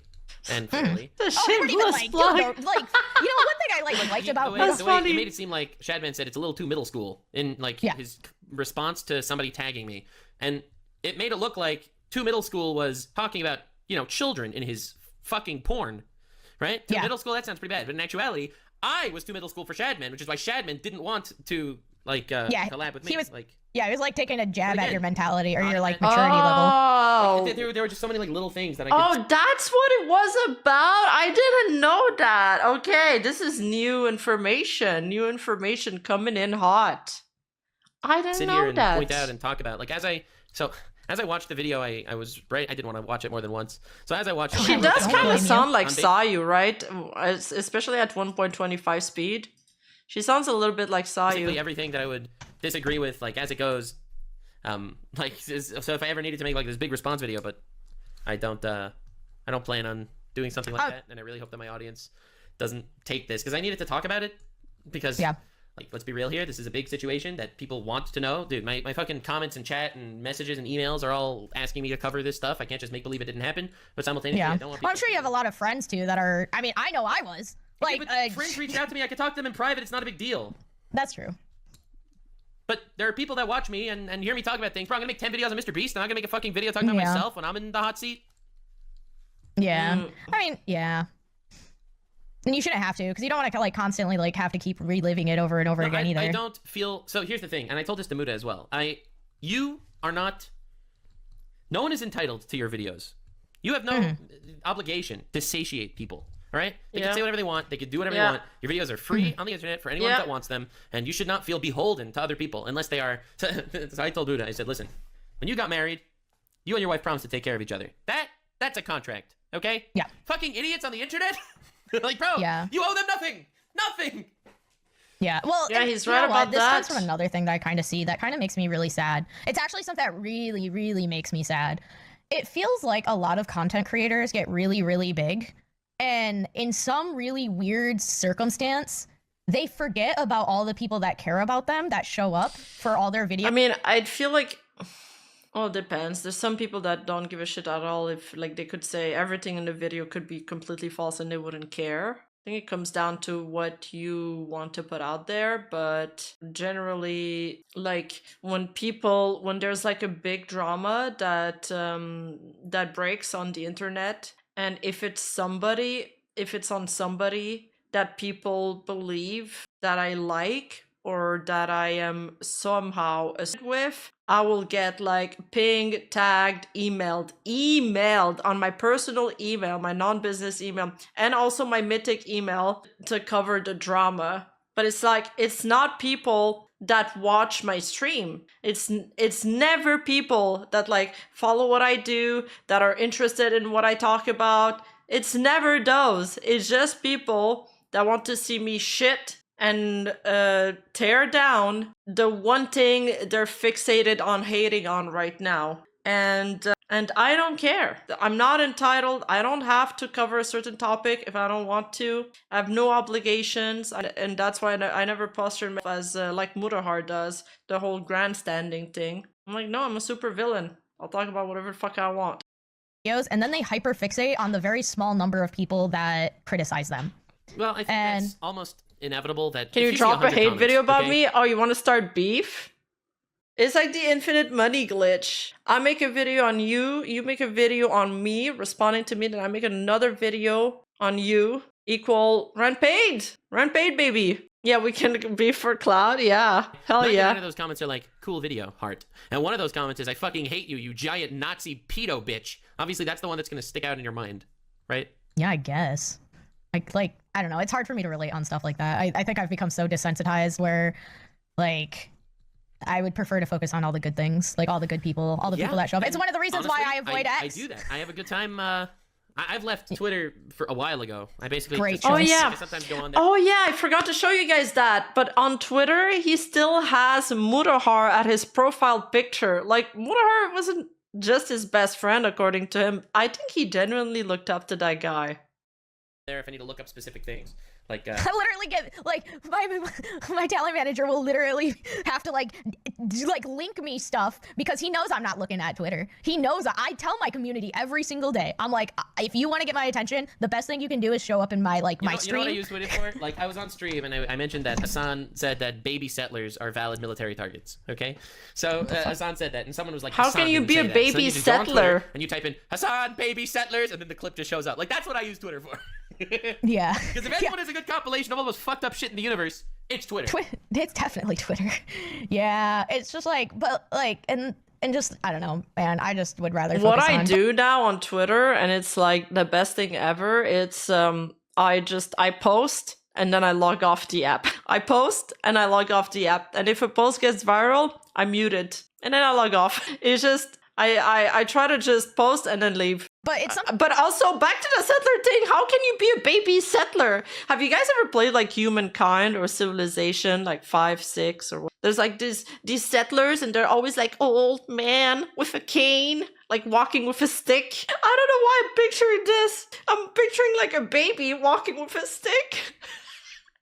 Something that's extremely common though, where I do see that, where people have these great communities that are always showing up for them, and then like, how can they be like the few people that are how can Hassan say that they're valid military target the babies can't even decide that they're settling. How can they be settlers? It just doesn't make sense. There's so many things about this sentence that don't make sense. Talking shit seem to cause these kind of situations. Mutahar obviously has 3 point some fucking million people subscribers, and it's some Redditor that was the domino effect. Like, I don't know. Like, well, it was a culmination of, I guess, a while of people telling him things about associating with me, and it painted him in his perspective of me in a warped light, I think. And I'm glad I got to talk to him now. And Rima, the internet is calling you a gooner because of your association with Barrett. You're going to need a 40-minute backstab video. That's the only way to make amends with Reddit, which is super important. Oh yeah, the Reddit, they love me so much there. Oh yeah, there surely hasn't been like a million posts about me with over 1,000 upvotes. I think it's like me, born from in US, from immigrant. Oh, you mean like settler? Oh, okay. That's the kind of settlers they're talking about? Oh, if you live there, you're technically a settler? Is that what they're talking about? See eye to eye on things, which is nice. Oh, And so I they're not really actual... hate to go his way or my way, I guess. But yeah, like nobody legitimately wants hate. Like, can we all? Well, okay. You're right. I shouldn't use the word nobody. It depends where the hate comes from, okay? I think the vast majority of people who are just trying to live their day to day are fed up with the hate, man. Yeah, there's a Rima Reddit, but it's probably just going to be like memes, shit posting. And dude, I need some of you guys to like write, like source out these some TikToks, because the TikToks, some of them go viral where like outrageous stuff happen, but they never go out of TikTok, and I'm too boomer to use TikTok, so I need you guys help. I need your youth chat. Use it. Like, true, they just but wanna... you just got to keep seeing it. It's everywhere. Like, how are you going to turn off the hate? It's the only thing that trends literally everywhere. Turn off fucking social media. Like, you know, like all the Karen's meltdown and stuff, they always happen on TikTok. Like, what is this thing about trending too? Like, who cares? I don't care about trend. I mean, just it's the top of your Twitter feed or your Reddit thing or whatever. Yeah, like, it's just everywhere. turn off social media. Especially like with politics Sorry, I and was with born wars too going on early in the to world, help. with the war in Israel and with the war in Ukraine and there are more wars. There's a civil war in Syria, and then there's a war in Yemen, and there's a war in the Congo. Like, these things are all going on, but you can't even pay attention because there's still other wars that you need to think about first. Right? The divide in America, in the country, in the politics, right? Canada is in like a bit of a shithole right now when it comes to like housing markets and shit. I wanted to react to that video. Like it's just there's so much shitty things that happen. I think it really just keeps sucking people into new shitholes to look at. I guess draining people. Yeah. And that's why I personally have decided to, kind of divert my content into a more, look, there's shit happening. You can either cry about it or you can laugh about it. And I'm going to try to make you laugh about it. And I just poke fun at all the weird chaos that happens in the world. That's kind of been my content direction lately. And I've been enjoying doing lore dives. The curse of Sony Shu does strike again. It does. It's like what I like to do. And, would you say that? You know what? That he's talking about that. I do feel like I want to revamp Rima Investigates into an anime-focused channel, but. Yeah, because I gotta spread the gospel about Blue Exorcist. It's the best anime ever, and no one knows about it here in the West, and I gotta be that person. I have a higher purpose now. Settler is in reference to Israelis who crossed over to the West Bank, becoming source of tensions. They've often embroiled in violence, both as victims and perpetrators. Oh, okay, I see. Thank you, Kawasa. Thank you, Rias. Canada is the 51st state of the US. Oh yeah, somebody told me yesterday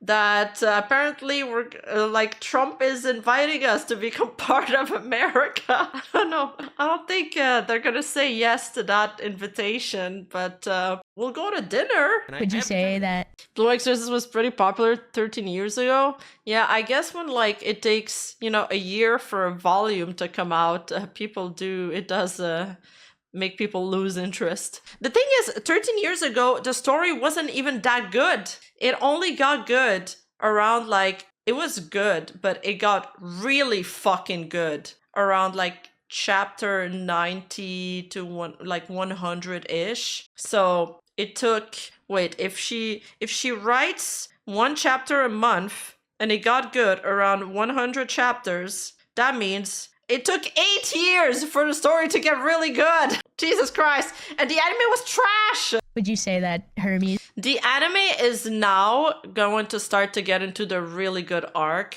but that's like season 4. It's airing right now. Go watch it if you want.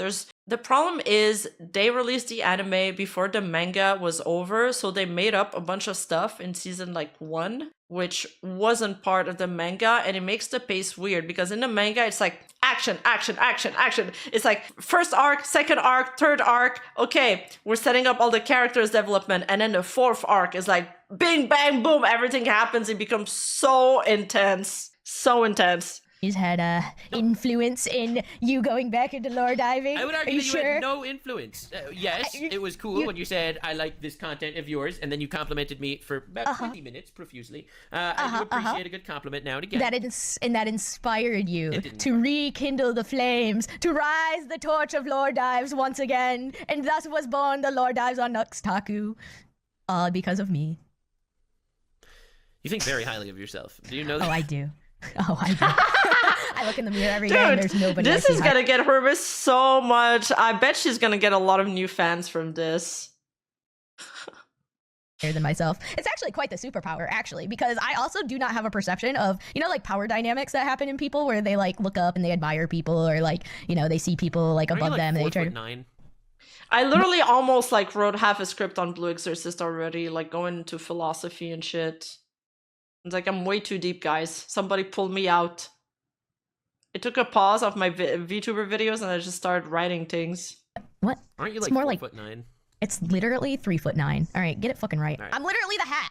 My lore is literally the hat. I'm literally a tumbleweed. Like what? Yeah, and you know who else has a top hat? The guy in Blue Exorcist. That's right. That's the sign of a true gentleman, or gentlewoman in her case. Yep. I am just a fun-sized ball. Yeah, all of Vitos is really narcissism. laid back and really It's chill. great to be me, honestly. Well, I wish everyone had the same self-respect that you do. I think For we'd live in myself. a much better world if that would be the case. And, Probably definitely to not. everyone that's watching this, I want you to know that there are real-life people that care about you, probably, unless your life is pretty fucking awful, in which case I'm sorry. But there are real-life people that care about you. And those people are worth so much more than random fucking idiots that just want to tear you down. Yes. That don't care about you. So focus on the people that matter, okay? All right? And seriously, turn off, like, take a break, man. Like, turn off social media if you need to. Like, put your phone down. Like, go outside, touch. Yeah, but some people genuinely don't have friends outside of the internet. Like, you know, the whole loneliness epidemic things. It's like really easy for people to say, oh, you know, go get friends and stuff. But if you don't have friends that you made like from high school and stuff, then it's really hard to make new friends, especially because there's no more third places where people hang out, right? So it's really hard for people to establish like new connections unless they already had pre-established friend groups. Yeah, or if you're an introvert, or if you live in a rural area where like everybody's, you know, what if you're into anime, you're like this giga otaku, and you live in a rural area where everybody thinks that's weird and shit, and they're completely different from you. Grass, hug a friend, hug a pet. Yeah, well, I wouldn't go as far as to VTubers say are my VTubers. friends. to Muda. And I firmly think it's a fucking awesome verse. Okay, it's from the Talmud. All right, you ready? Yeah. Okay, so I'm gonna butcher it. Yeah, it's not impossible. Workplace could work. Yeah. Beautiful. True. Yeah. So basically, But then if God is real, then some you should- people are struggling with finding work. So if you have a job, you're already better off. Like a lot of people, like in my loneliness epidemic video, a lot of the comment section, it was really sad. I actually like teared up reading the comments, so I had to stop and take a step back. But a lot of people were saying that they couldn't even like find a job right now, so much less finding new connections. Oh, come on, not the size queen rumors again. You try your best to be a pious, good person, so that in the afterlife you'll get all these. My rewards accent and is stuff, French and you're not Canadian. gonna end up in hell and all that stuff. And if God's not real, well, then you're just a pious, good person. Which I think is a pretty fucking awesome line. That's just. Oh yeah. Really good line. I agree. In general. Yeah. So I I'm not actually gonna sit here and believe I am a pious, good person. I would like at some point to be a pious, good person, and I think I am. I'm trying. Yeah, you're probably one of the better people I've ever come across. not gonna lie. Priest Nux Arc. But on a personal level, I try. On a content level, I obviously have a good time at the expense of IO fucking Afterlife? losers. Maybe not the most pious thing I could be doing. I mean, But, you know, listen, whatever. you know, there's the whole thing about the whole saying about tolerance and intolerance, you know. So if you're tolerant of intolerance, then the intolerance will pretty much win out. So sooner or later, those who are tolerant need to be intolerant of intolerance. Well, That's a I'm banger lost. versus I'm bar lost. Right there. Yeah, I'm with you. Yeah. I hear you. Uh-huh. Listen, Totally. I put my foot down in places If right some- that are important, and I honestly, I like my community. I like my content right now, for what it is, and realistically, I'm very grateful for the people in my life that do matter, and like my real friends. Am I one of them? And Am I The one of pause, and he avoided the question. those people, Nugs? so Do yeah, I think we'll matter? wrap it up here. This was Am I one of those? Like, you want to tell me how awesome I am? You want to tell me how you wake up and look into a mirror and you see my smug ass face and you're all like, damn, Hermes is amazing. It's not true. One day I aspire to be so confident in myself as she is confident in herself. So yeah, so I went through a lot this day. It was the perfect reaction from Nux. That was funny. That was peak. Because like That was realistically, funny. next time we're doing this, we're gonna be set to record. We're gonna sit down. Fucking Trump is gonna call me, and I'll be like, "Oh God, how do you one up this? How do you one up this?" Can we just if this starts can I just get a three-way call in No, these we're scenarios? not Can you breaking just be you into like, the come call. Never. on? It's not happening. Not happening. He only likes her for her. You can definitely not actually cancel the podcast because it's already infected people that like during live stream. Like they noticed that there wasn't a podcast last week, and so you can't deprive the people of what they want most, which is me. That's Clearly, not what because they want most. I'm pretty sure it is Definitely not what because they the only thing that's different between normal content and this is me. So clearly, the community wants Yeah, sure. what's Anyway, different. I try not to get into too much personal stuff, so hopefully next episode will not be about any of this, and it'll be about like I don't know, misinformation online or something, you know, innocuous like that. I don't know. I'm trying to have a conversation with him about like storytelling and what it's become in modern era, but he keeps dodging it with all these other important fucking issues. Yeah, so I'm trying, guys. I'm trying to push it towards a more So relevant. for Hermes' sake, no one post any hit pieces about me for at least a week. Yes, please. Yeah, and also don't send Muda any hate. Yeah. I'm saying it again. Okay, it was a bad situation. Yeah. Hopefully it'll just be in the past. I'm sure the commentary people are just gonna turn this into a whole big thing, but I don't plan on feeling it anymore. Guilty. But I want to know about Mutahar's point of view now, because now they're friends. He's backpedaling on the backpedal community post. Did Nux convince him? What does he think about anime? What is now? That just means he's changed his opinion on a lot of things he discussed about in the video. So I'm wondering where he stands now. So I'm very curious about this. So I will be here waiting with my popcorn as usual. Hey, you! Don't forget to like and subscribe and hit that bell button. And I'll see you in the next video.